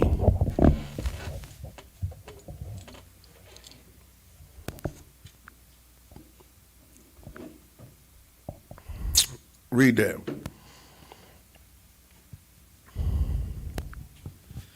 This is the book of 1 Corinthians, chapter 3, verse 16. Know ye not that ye are the temple of God, and that Spirit of God dwelleth in you? Let me tell you something, Nat. Know that you are the temple of the Most High, and the Most High dwells in you. You don't have to go to the metaverse to get close to the Lord, because the Lord lives in you in real reality. In a real place, real time, real reality, the Lord is with you. You know what I'm saying? The problem is you don't believe in the Lord.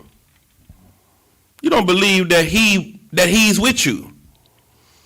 Drop down to verse 19. Come, verse 19. For the wisdom of this world is foolishness with God. The metaverse is what? Foolishness with God. The internet is what? foolishness with God. These distractions that you put in your mind is really foolishness to the Lord. Keep reading. For it is written, he taketh the wise in their own craftiness. The Lord is going to take our oppressor in his own craftiness. He's letting y'all, just imagine they in the metaverse when Christ come back. They sitting in the metaverse with goggles on their face, shooting and playing and moving stuff over, and Christ comes back, and gets all blacks, Hispanics, and Native Americans. To the white man, it's gonna look like the rapture. Cause when they come out the metaverse, niggas and Mexicans gonna be gone. Like, where the niggas and the Mexicans go? What happened to them? I thought they was somebody that wasn't in the metaverse is going to say it was some UFOs that pulled up and took all of them. The Lord gonna make sure your metaverse ends, Zach. He gonna take you in your craftiness. He gonna drop the EMP. He gonna cut the lights off in the metaverse and your reality. Give the Lord a hand. Give me 1 Timothy 6:20.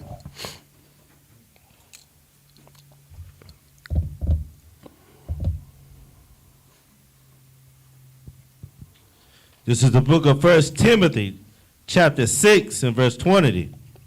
O Timothy, keep that which is committed to thy trust, avoiding profane and vain babblings and oppositions of science, falsely so called. Let me tell you what's falsely called science, the metaverse. Artificial intelligence is science falsely called. See, these fake gods that they used to believe in back in the day, and the crystals they used to use to try to heal people, and the belief of, the sun coming up on this tide, and Freya is going to do this, and Thor riding on the thunderbolts, and this healed him because of Thor thunderclaps. That's science falsely called.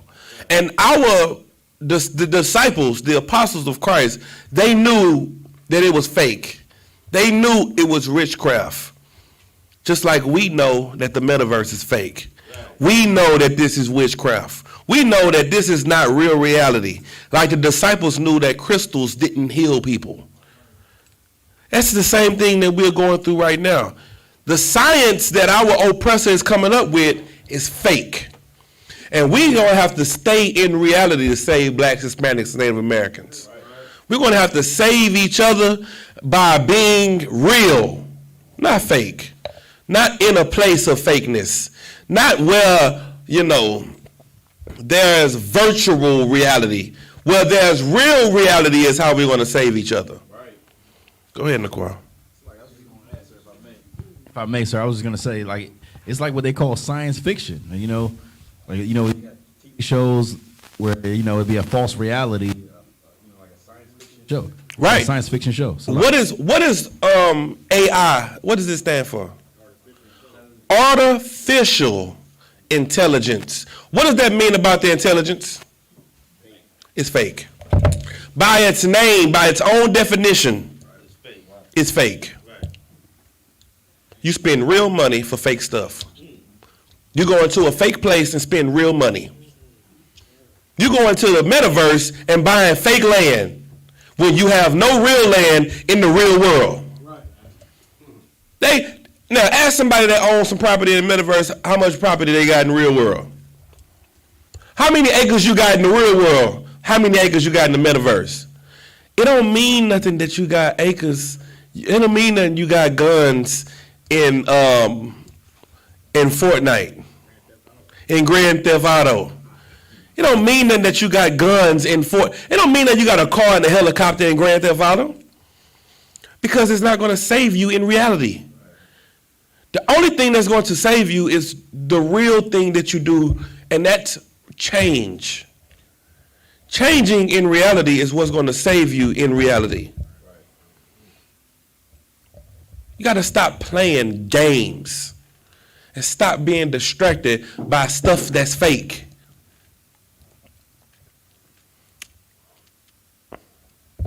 Let me get Wisdom of Solomon 6.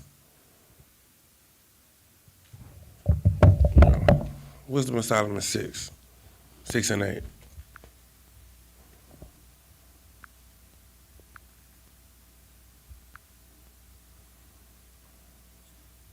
Read that. This is the book of Wisdom of Solomon, chapter 6 and verse 8.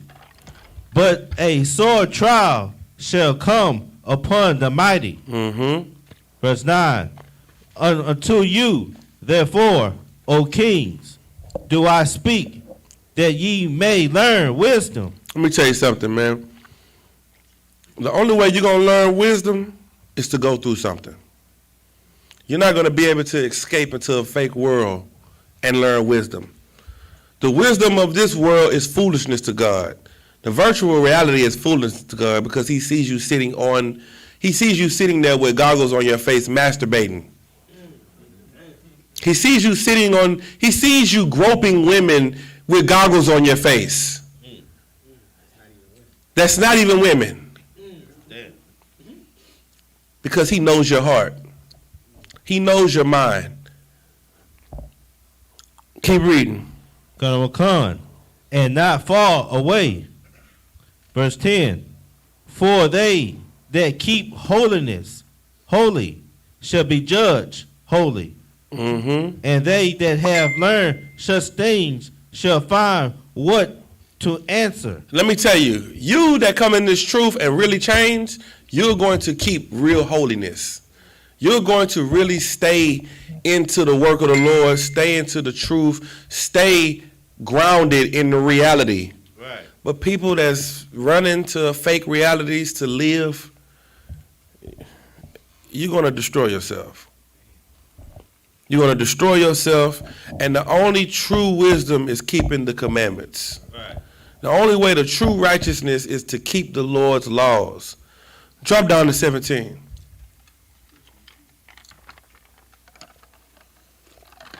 Verse 17. Come, verse 17. For the very true beginning of her is the desire of discipline. Let me tell you, the very true beginning of wisdom is the desire of discipline. Keep going. And the care of discipline is love. Keep going. Verse 18. And love is the keeping of her laws. Keep going. And the giving heed unto her laws is the assurance of incorruption. Incorruption. Incorruption. Incorruption don't come from going into the metaverse. You trying to live forever in a false reality when you can live without corruption in reality. You don't have to worry about the plagues of the Most High in real life if you just follow the Lord's law and have discipline. Keep going. Verse 19. And incorruption maketh us near unto God. If you want to be near to God, keeping his laws is how you do it. And then what happens after that? Read. Verse 20. Therefore, the desire of wisdom bringeth to a kingdom. To a what? To a kingdom. Desiring wisdom will get you into a world where you really want to be. Keeping God's laws will get you to the kingdom of heaven. That's really why you go into the metaverse, because you want to be in the kingdom, a safe place, a place that's holy and righteous. The only way you're going to get that is by keeping God's laws. Right. Give me Romans 1:21 real quick.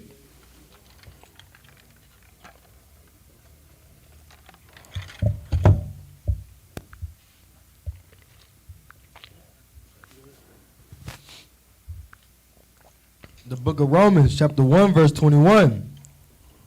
Because that, when they knew God, they glorified him not as God. See, now, blacks, Hispanics, and Native Americans, you have been presented with the true Most High and Christ. We go out on the streets and teach about God all the time. But you didn't know God as God, because what you knew of God was that he was white Jesus. What you knew of God is that he loved everybody. What you knew of God was not the God of the Bible. Keep going. Neither were thankful. Neither were you thankful for the Most High. So what did you do? Go ahead. But became vain. Became what? Vain. Became nothing where? In their imagination. In your mind. You became nothing in your mind, and you started to make a fake world to live in. I know what to do. I'm going to go to the metaverse. That's where I'm going to be rich at. I can't be rich here because the white man is the devil and I'm poor. So I'm going to go and be rich there. And I won't have to worry about the police, no felonies. I got felonies here. But I can be an outstanding citizen there. I can acquire land. I can be safe. Go ahead, Art. So the oppressor created a metaverse with Christianity. The metaverse is Christianity. That's what it is. It's an escape from reality. That's what Christianity is. It's an escape from reality. In Christianity, you don't have to change. You don't have to be new. You can just say you knew. Say you believe. Keep reading. And their foolish heart was darkened. Verse 22. Professing themselves to be wise, they became fools. They became what? They became fools. This is how you look in the house.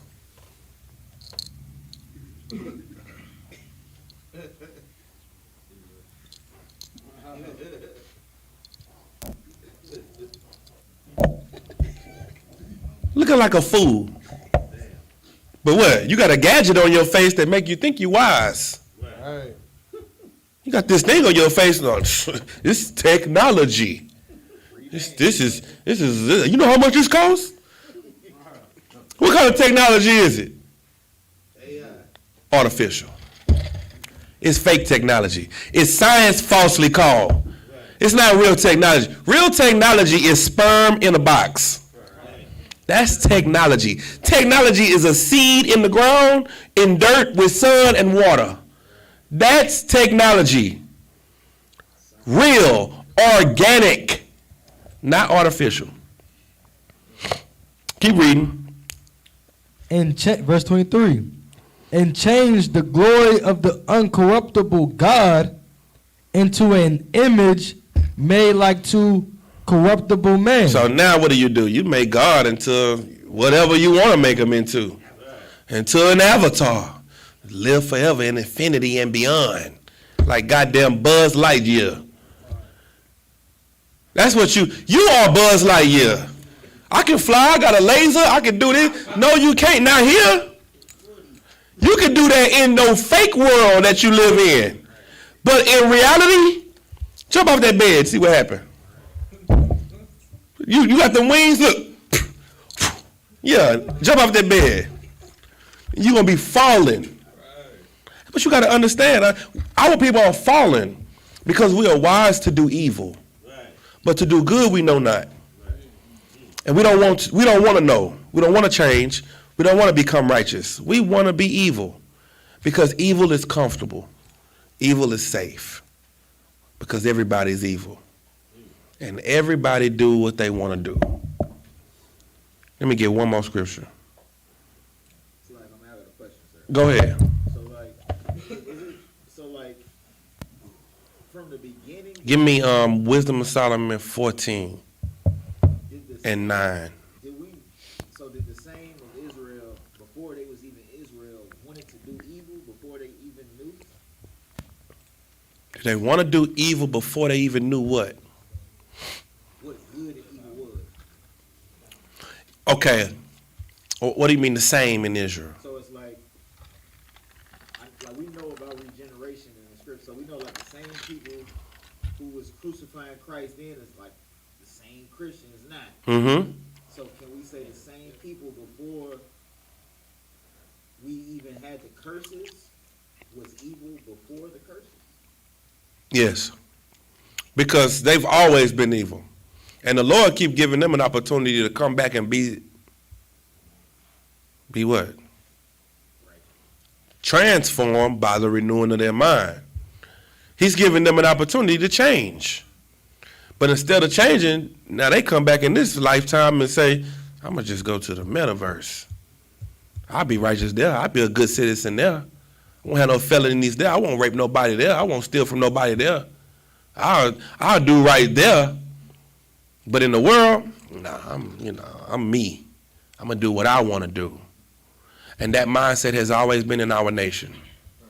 Well, people just want to be like the heathens. People that look at the heathen and be so jealous of them and do what they do. Act like they act, talk like they talk, walk like they walk, sleep with their women. That comes from jealousy. Read what you got. It's the book of Wisdom of Solomon, chapter 14, verse 9. For the ungodly and his ungodliness are both alike hateful unto God. For that which is made shall be punished together with him that made it. The things that's made will be punished with him that made it. Guess what else is going to burn when Christ comes back and destroy this place? The metaverse, the drugs, all of the things that you've done to destroy our people, it's going to be burned with you. Keep going. Verse 11. Therefore, even upon the idols of the Gentiles shall there be a visitation. You know, metaverse is an idol. All these false gods and these false realities that you're building, these are idols that you're making. This is worship. Worship is service. It's work. It's what you put your focus on. It's what you give your attention to. You are worshiping these things. And these are idols to God, and he hates idols. The Lord hates anything that's competition against him.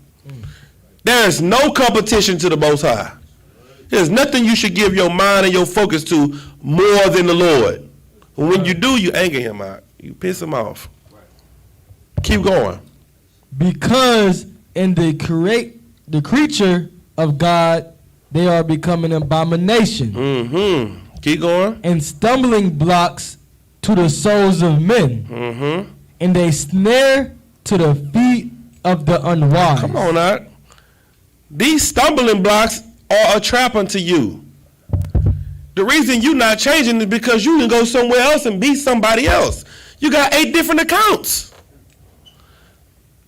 You this person on Facebook, this person on Twitter, this person on Instagram, this person on Clubhouse, this person on Xbox, this person on PlayStation, this person on the computer, this person at work. You all these different people. And this is a trap unto you because you are never you. You are never able to change because you are not able to focus on something that's real. Keep going. Verse 12. For the devising of idols was the beginning of spiritual fornication. Making idols, making escapes, making someone else to focus on is the first fornication. It's the beginning of evil. And putting your focus on these fake realities is angering God. It's making the Lord make new variants of the coronavirus. The Flu-Rona, the Delta Cron. You understand? The IHU, the Coronavid 23. It's next you're gonna have Flu-Rona,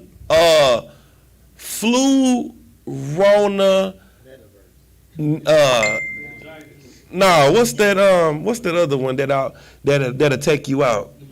Pneumonia, pneumonia. That's what you're going to have next, Ock. That pneumonia going to hit the earth out and sweep through the earth like a plague it is. Then you're going to have Mona Delta. You're going to have all these different, the Lord ain't going to just start, oh, y'all want to be all together? Well, I'm going to put the diseases all together. You want to be in a melting pot? I'm going to put diseases in a melting pot. You get the flu rona, you get the Delta, you get the Omicron, you get the, and everybody go and talk to each other in one room. And now he's going to let our powers combine. And now you're going to have the flu rona Mona Delta 23. Because you want to build something? The Lord like, let's build. I got the tools. I got the workmen. Keep going. And the invention of them, the corruption of life. And the invention of all of these things that's coming up, all these verses, metaverses, and all that, is the corruption of life, the corruption of righteousness, the corruption of changing. You'll never become a better person because you're sitting on your couch every day fighting the air. Keep going. For neither were they from the beginning. Go ahead. Neither shall they be forever. These things you've made were not created in the beginning, and they won't be here long. They'll be just like the ice and water challenge, like planking, like a trend. They here for a while, and they gone. Read. For by the vain glory of men they entered into the world, and therefore shall they come shortly to an end. By the vain thinking of men, they made these things. By the dumb thoughts of man, well, they won't be here long. They'll be taken away shortly.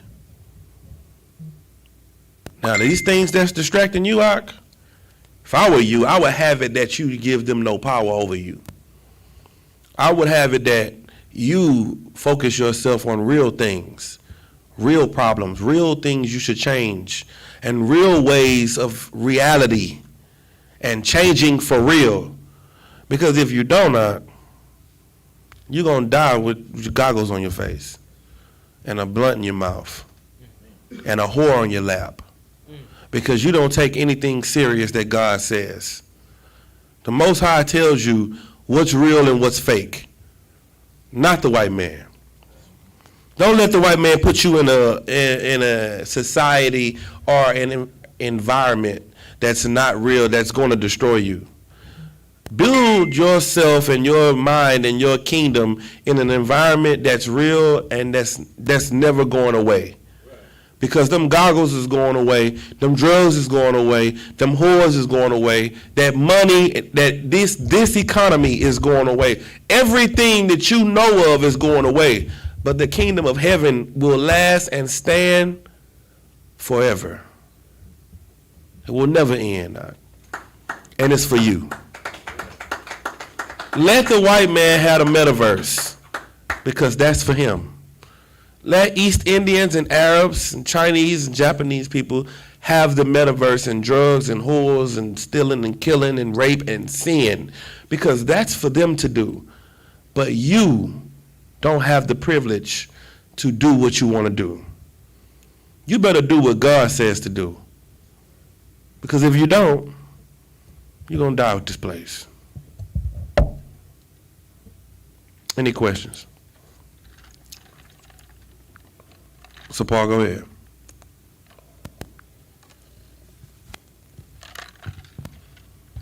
Slacker, sir, can I get a breakdown on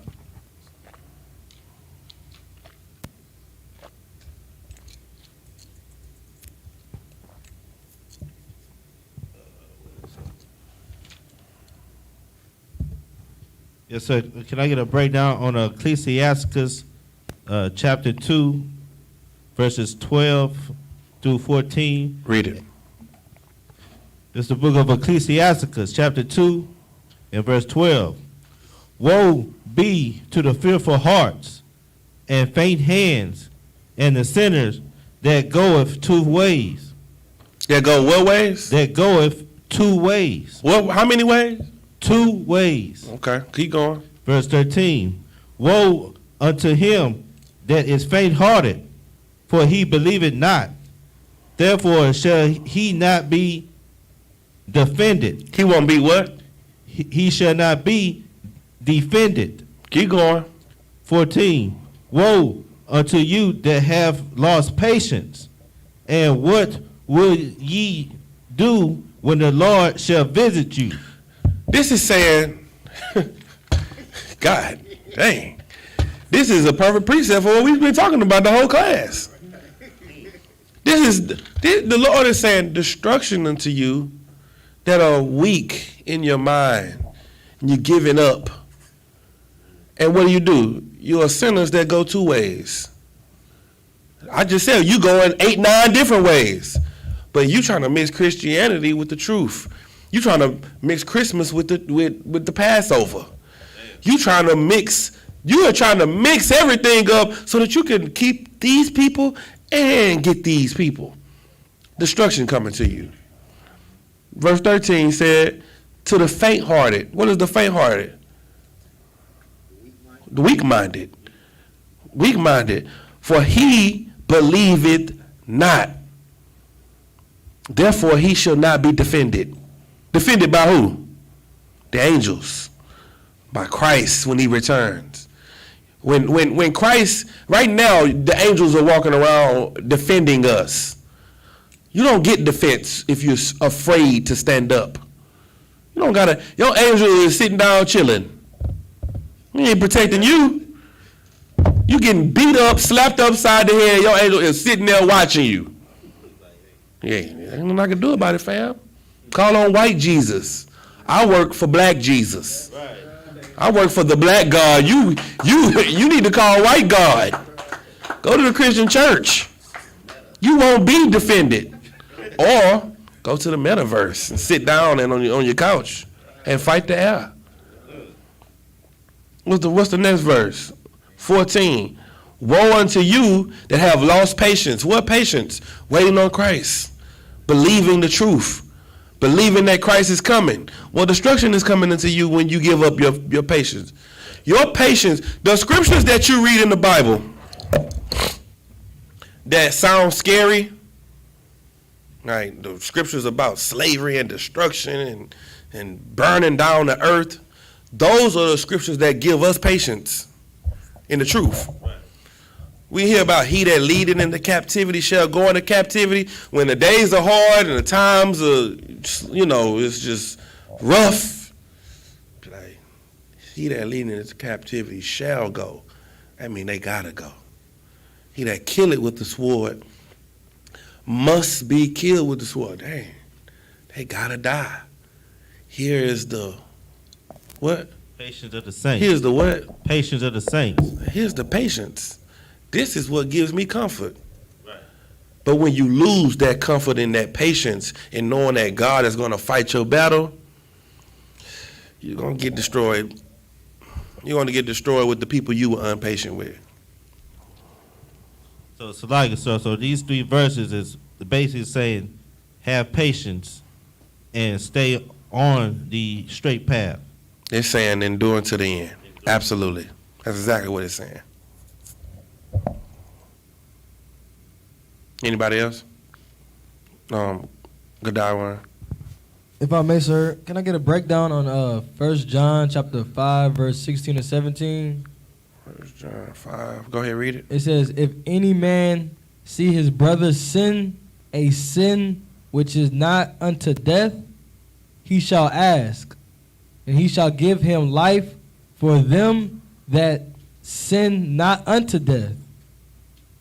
There is a sin unto death. I do not say that he shall pray for it. Verse 17.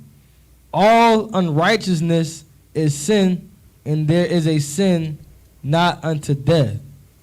My question I had was, is it saying that we're not supposed to pray for those who like commit sins worthy of death? Read it again. Verse 16. If any man see his brother sin, a sin which is not unto death, he shall ask, and he shall give him life for them that sin not unto death. He's saying if you see your brother doing something that's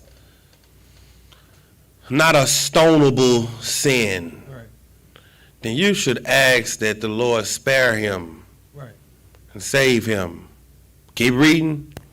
There is a sin unto death. I do not say that he shall pray for it. And there's a sin unto death that you shouldn't ask the Lord to protect them from. There's a sin that you do that certain brothers, you should look at them and you should let the Lord deal with it. And don't pray for it. Sometimes. Okay. Because now you got brothers that we've all done sins unto death. Right. All of us. But what's the difference between us and them? We want to change. We don't want to be a sinner that does sins unto death. We've all done sins unto death. But then you got people that do sins that are sins unto death that don't care. And you shouldn't either. You shouldn't pray. You shouldn't say, Lord, save him. Because he knows what he's doing. It's not that he's comfortable with whatever his judgment is. And you should let him get his judgment. Go ahead. So verse 17 say, all unrighteousness is sin. Mm-hmm. And there is a sin not unto death. Yeah, all unrighteousness is sin, but all of them are not sins unto death. Oh, okay. Yeah. So, if I may, sir, what did Paul mean when he said, I prayed, my heart's desire that all Israel shall be saved? That's his heart desire. His heart desire is, man, I wish I could save all you niggas. I wish all of y'all could be saved. But it's some people that just ain't gonna change. It's some people that, like, we desire that all of Israel be saved. We do. That's why we go to camp. In the cold, in the hot, in the rain, in the snow, in all the different climates, all the different weathers. We care about our brothers, and we don't want them to die. But then you got some brothers that you just got to leave to the Lord. Give me the scripture that says, give them on to Satan. What's that scripture? Let me find it.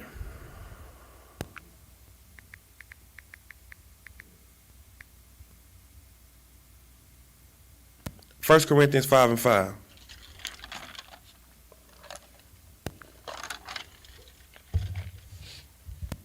First Corinthians chapter 5, verse 5. To deliver such an one unto Satan for the destruction of the flesh, that the spirit may be saved in the day of the Lord Yahushua. Some people you have to give over to Satan, to let Satan do that thing that he do. So hopefully, Lord willing, if they are killed, they can come back and live a better life. Some people you just got to say, you know what? Ain't nothing I can do for you. All right, no sweat. And then the Lord does that thing that he does. Sends Satan to do that thing that he do. And then, they come back in the reincarnation and they be a little better than they were the last time. Maybe they learned their lesson. But everybody don't deserve your fervent prayers. You understand? Good eye, one? No swear.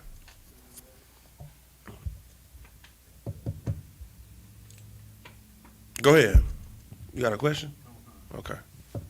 It's like it's well, just one of my favorite scriptures, but I never asked for a breakdown on it. And my question behind it, is it better to be in a congregation rather than try to keep the laws all to yourself? Is it better to be with a body than to be detached from the body? Is that what you're saying? Come, sir. Well, let's just think about it. If I cut your finger off, is the finger more useful in a hand, or is it useful alone, laying on the table? It's more useful attached to the body. Why? Because it was created with the body. It's connected to. Let me ask you a question. Can the finger see?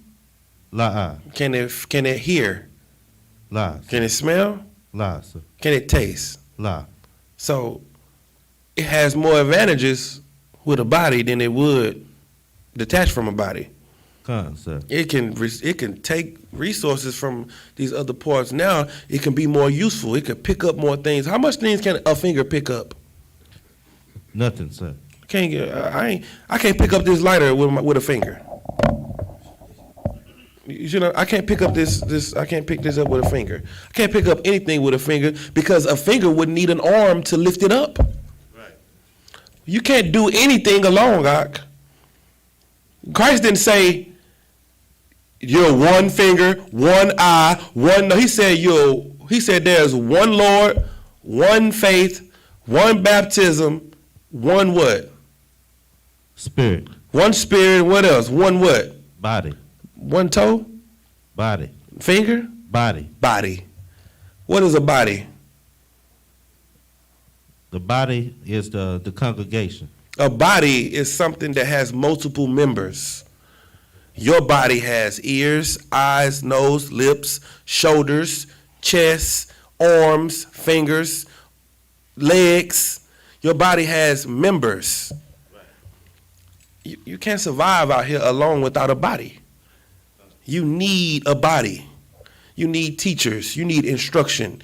You need a family. You need correction. You can't correct yourself.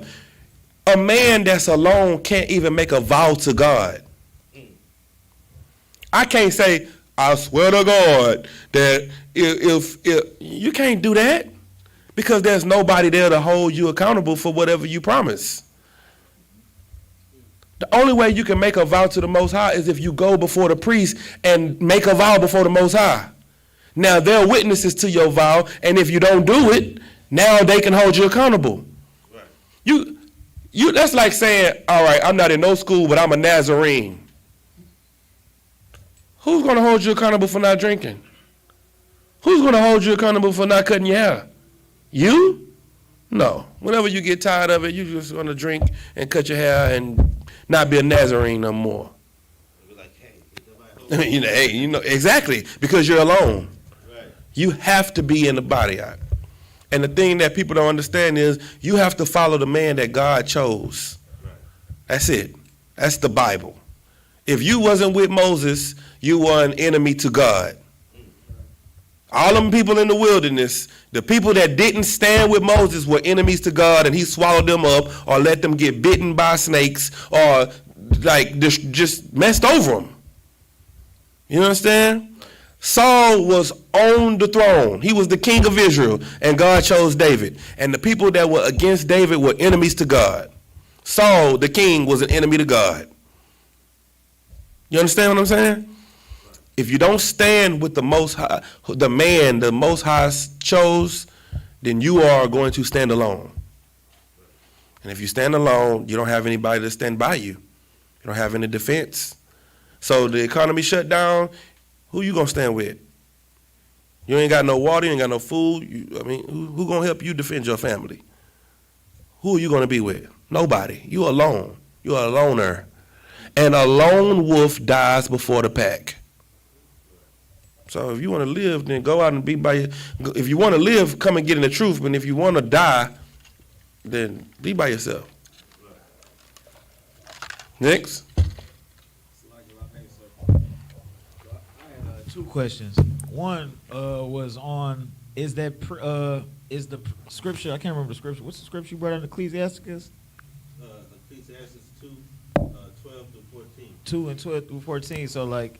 Is a precept for that the James 1 and 8, like a double-minded man? Yes.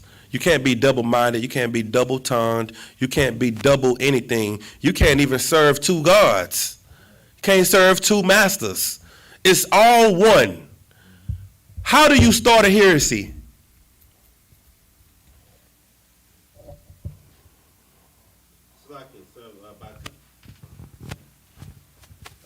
By coming up with your own doctrine without it being proven in the scriptures. That's true, but I need something more succinct. How do you start a heresy? By having more than one. That's it. A heresy is something that's against the doctrine. So 2 doctrines is a heresy. It's only supposed to be one. One Lord, one faith, one baptism, one body, one spirit, one God. One. Your eyes should be singular, not double. You should have your mind and and everything focused on the Lord. Laser. But when you got all these different things you focus on, you can't focus on the Lord. Go ahead. I don't come. And my second question was, and so like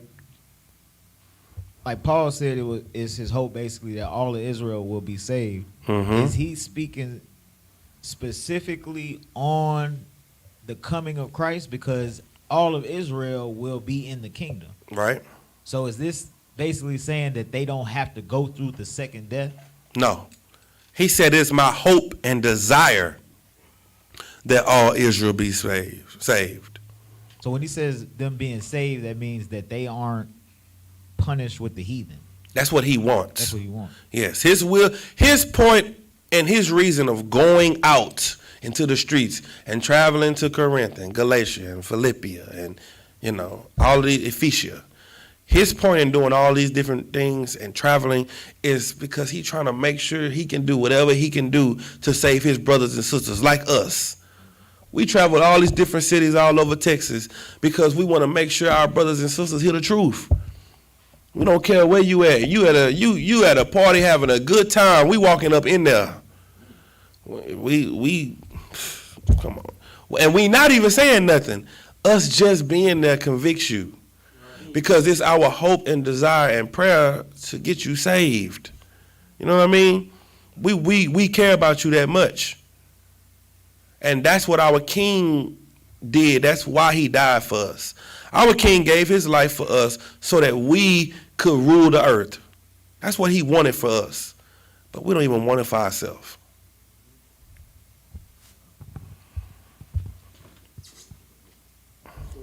No sweat. Any other questions? Did I one? You got one? Okay, no sweat. I got a if I can get a breakdown on 2 Peter chapter 2 verse 4. Read it. It says, "For if God spared not the angels that sinned, but cast them down to hell and delivered them into chains of darkness to be reserved unto judgment." Who's these angels? 'Cause I know it's not can't be literal angels. Why you know it can't be literal angels? Because angels can't sin. Right? Why can't they sin? Because they're in heaven. God has dominion. What goes on in heaven?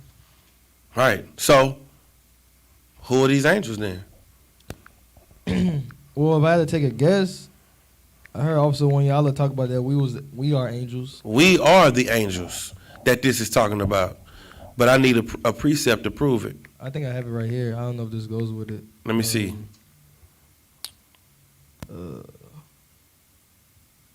The book of Jude, chapter 1, verse 6. It says, "In the angels which kept not their first estate." Read what you got. "In the angels which kept not their first estate, but left their own habitation, he had reserved in everlasting chains under darkness until the judgment of the great day." I need to find this precept.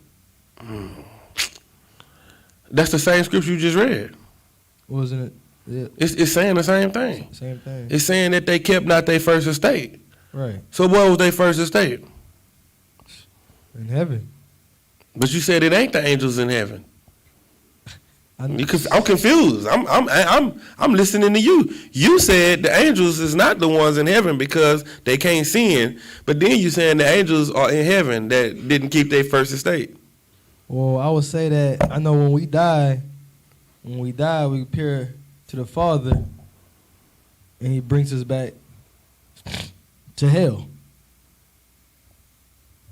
Okay. Because hell's a condition, not a like underneath the ground.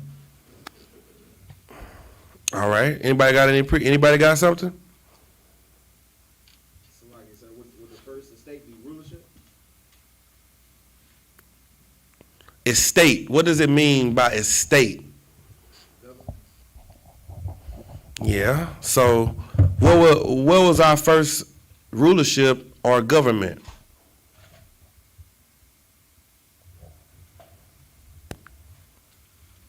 Shapar? Salakia, if I may, sir, was it under David when David unified the kingdom? Where was that at? In Jerusalem. That's an estate, ain't it? Somebody look up what estate means.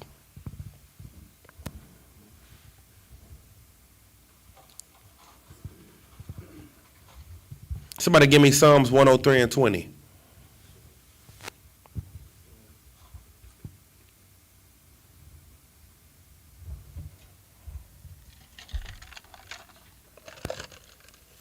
Go ahead. Definition of estate. What that say? All right, this is the definition of estate. An extensive area of land. A what? Area of land. Of sky? Of land. Mm-hmm. In the country. The what? The country. Uh-huh. Usually with a large house. Owned by one person. Family Yikes. or organization. Or what? Family or organization. No, angels. Family. Family? Family. Or what? Or organization. Who didn't keep their first land or country as a family, as a house? We didn't. Israel. So, what did he do?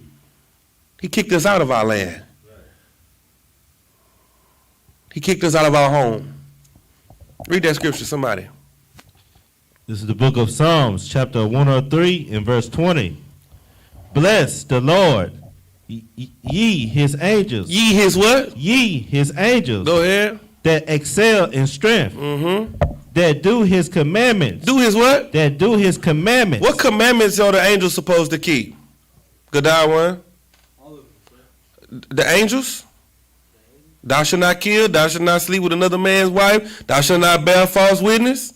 He gave the angels the scripture, he gave the angels the law to keep. I'm gonna need a precept.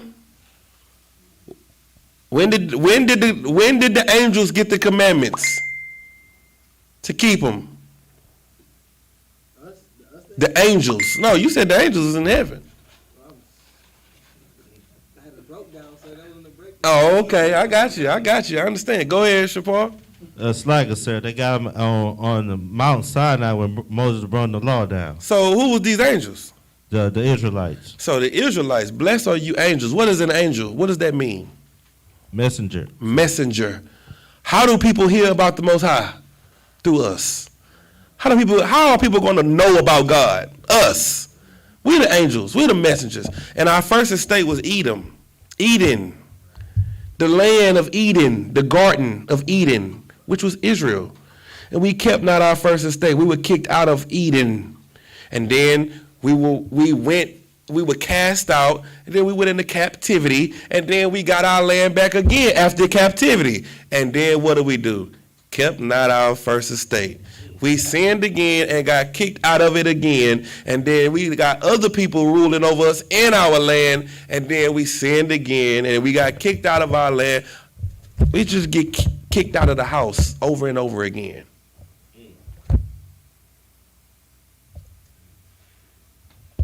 All right? You got it? Make sense? No sweat. Question? Yes, sir. This is in the book of Matthew, chapter 8 and verse 11. Who are the ones coming from the east and west to sit down with Isaac and Jacob? Read it. Matthew what? Matthew chapter 8 and verse 11 and 12. And verse 11 say, "And I say unto you that many shall come from the east and west, and shall sit down with Abraham and Isaac and Jacob in the kingdom of heaven. But the children of the kingdom shall be cast out into outer darkness. There shall be weeping and gnashing of teeth." Okay, so what is that's gnashing? So who is that? Who is the people that's going to come from the east and the west? Because where are these people at?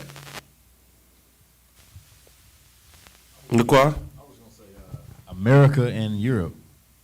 I mean, East and the West. Yes, that's correct. Well, I was gonna say they're scattered too, sir. They're scattered. We're scattered. That's what it means. We're going to be people that's coming from the east and the west, but the children of the kingdom, our people, are going to be weeping and gnashing of teeth. The Jews. The Jews are the ones that were sitting in the house.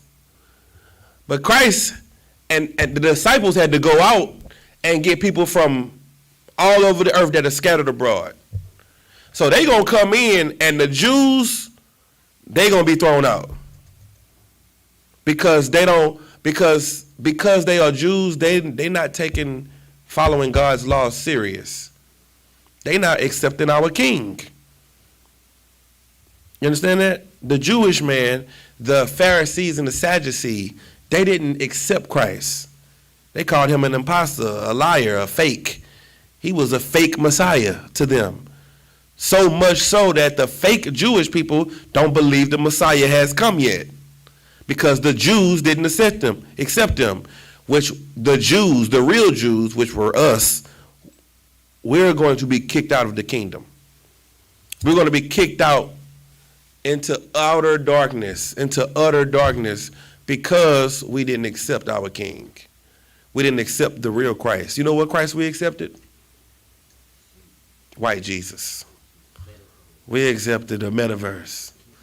We accepted the the fake technology. That's what we accepted. But these people that's coming from all over, that's scattered, they're gonna accept black Jesus, Yahawashi, a Mashiach, the nigger from Judah. That's what they gonna accept. The real Jesus. They ain't gonna be out of Jerusalem. They may be out of Europe, out of China, out of the United States, out of Jamaica. They may be from somewhere. They ain't gonna be out of the land. But they are gonna be the people.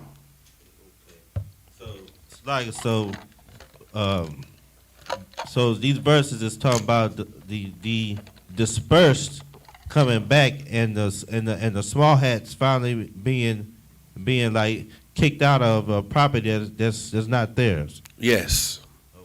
Them boys say the small hats. Yes, that's exactly right. And isn't it funny that they only cover the part of their head that they're not supposed to cover? That's the part of the head you're not supposed to cover, and that's the part they do cover. Artificial distractions. Anybody else? Go ahead. I just want to know, okay, a breakdown on James chapter 2, verse 16. Go ahead. It says, "And one of you say unto them, Depart in peace, be ye warmed and filled. Notwithstanding, ye give them not those things which are needful to the body. What do it profit?" My question was, like, can this be used like when people come and ask pastors for something, and they will just say, "I'm gonna pray for you"? In a sense, they don't give them what they need. Be filled, notwithstanding, give. Yes. Yes. Because you sitting up here telling somebody to go and pray, and you standing right there. Right. That's stupid. That's fake. When people pray, the Lord answers their prayer by sending us. That's how the Lord answers their prayer. we show up to answer prayers. In Acuna, they was over there praying for some help, some food, some water, and then we showed up. And they was like, we just prayed, and the Lord sent his, what did they say? What did they say the Lord sent? They said the Lord sent his angels to come and feed us. The Lord sent his messengers with a real message. Not just a message, but with food, with clothes, with water, and the truth. Yes. That's a perfect precept for that. If I may, sir, Salaki, they were more happy just to be with us than to have what we was given. Yeah, they didn't even care about what we was giving out. They just was happy we was there. They was like black men that care. Like, you got to understand, you know, majority of us, we from Judah, and all of the nations love and envy Judah and want to be with and like Judah. And for us to actually show some concern, it's spiritual. We the king tribe.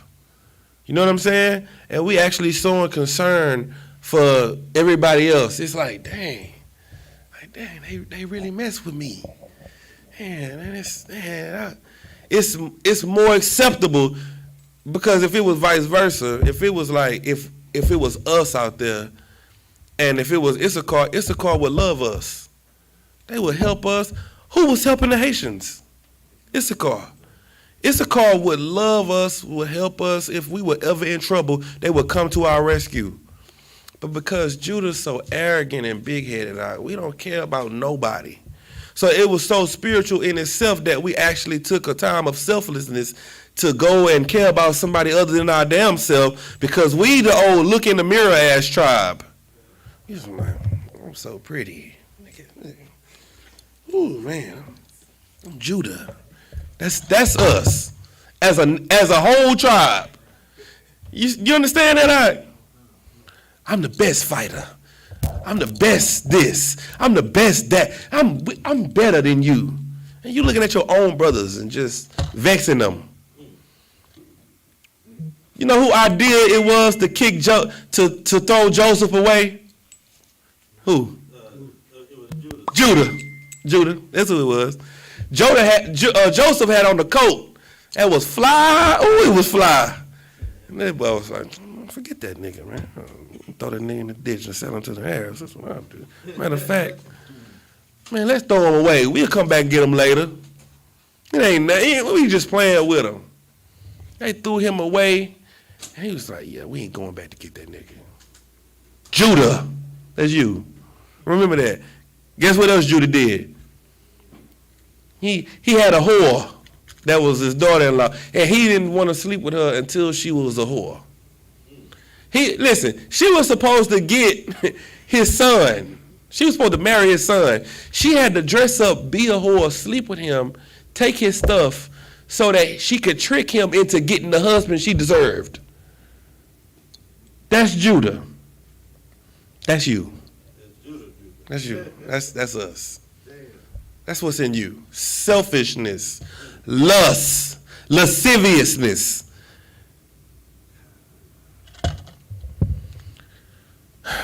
Anybody else? Go ahead out. This is the last one. I gotta get up out of here. Yes, sir. Can I get a general breakdown on Psalms 84 and verse 10? Go ahead. Psalms 84 and 10. It said, for a day in thy courts is better than 1,000. I had rather be a doorkeeper in the house of my God than to dwell in the tents of the wickedness. What does that mean to you?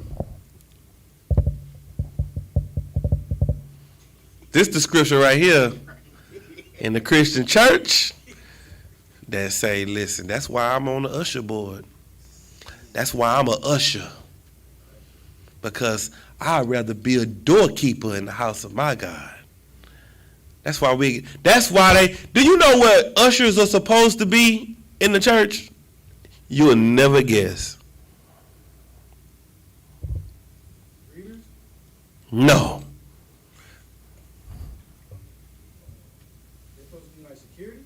Shamar.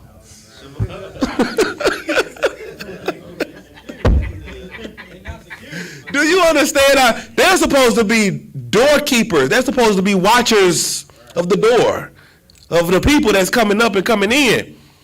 They standing at the door watching the programs, watching the envelopes, watching the basket go back and down and forth. Down. They are watching everything but protecting the people.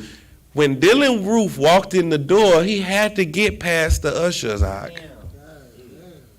He got in the door because the Shamar let him in. The Shamar let Dylan Roof in the church. And then you know what they would say? I'd rather be a doorkeeper in the house of my God. Well, why don't you keep the door then? Why don't you watch it? You watching the bag.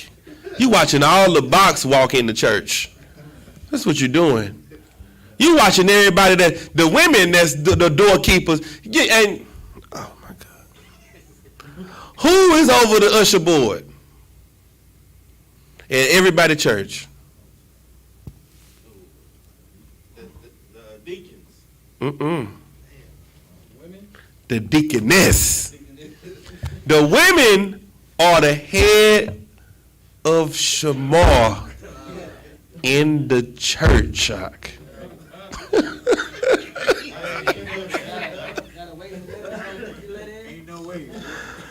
Oh my God. Can you imagine that? The head of Shamar in the church is Sister Bernadine Johnson. And you know what she watching? Everything that she's going to gossip about after church. Look at her with that hat on. She looking at the other usher over there on that wall. Like, look at her. We're going to talk about her after church. That's what she's Shamaring for mess. That's what she doing. She's sitting there Shamaring for mess. She making sure no kid in the church is talking. That's what she's Shamaring for. You know how many times I done got slapped upside the head by an usher when I was young? Shh. Y'all stop all that talking. Wake up. Don't go to sleep in here. When Dylan Roof walked in the church and killed everybody, you should be patting niggas down instead of watching us talk in the church. Okay. So now we got that out the way. Read it again. This is book of Psalms, chapter 84 and verse 10. For a day in thy courts. What's his courts? In the Lord's courts, in the kingdom, in the tabernacle.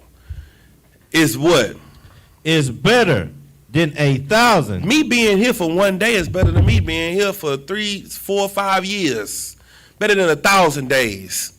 Just being here one day, seeing this glorious place. Being in your presence. Talking about the Lord. Keep going. I had rather be a doorkeeper in the house of my God than to dwell in the tents of wickedness. I'd rather be a doorkeeper than to be in the church. I'd rather be on Shamar for the UPK than to be in the church. I'd rather go on Shamar patrol and walk around the building and come back in and look under the cars and do all of that than to be in church here. Thank you, Lord. Oh, I thank you. I'd rather do that. I'd rather be in a holy place safe than to be standing at the door with gloves on. With a handful of programs in his hand and a handful of envelopes in his hand, and you telling them, this way. Here, master, you will go over here and sit on down. No. A man of God, David, was saying, I would rather be in your presence and be on Shamar for you than to be in the tabernacle of wickedness. That's all he's saying. Go ahead. Oh, they gonna hit you with the peppermints. They gonna hit you with they gonna make sure you fresh. All right. That's it. Anybody got any more questions? All right, no sweat. With that, we're going to pass the class over to Trooper Shapar. Give him a hand.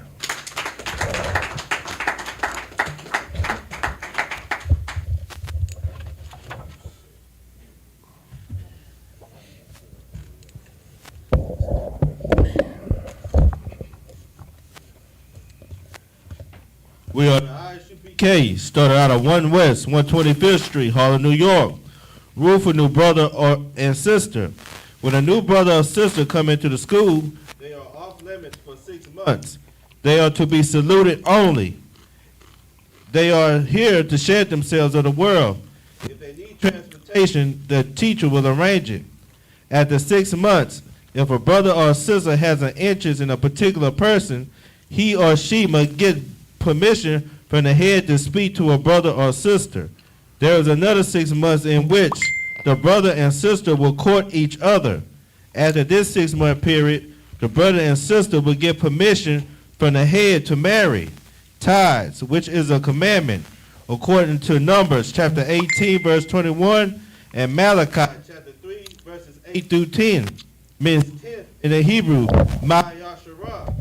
10% of every penny of any increase the Lord gives you, give to Treasury Department or teacher. Priest fund, free will offering for priests, not mandatory. Whatsoever amount you would like. Upcoming holy convocations.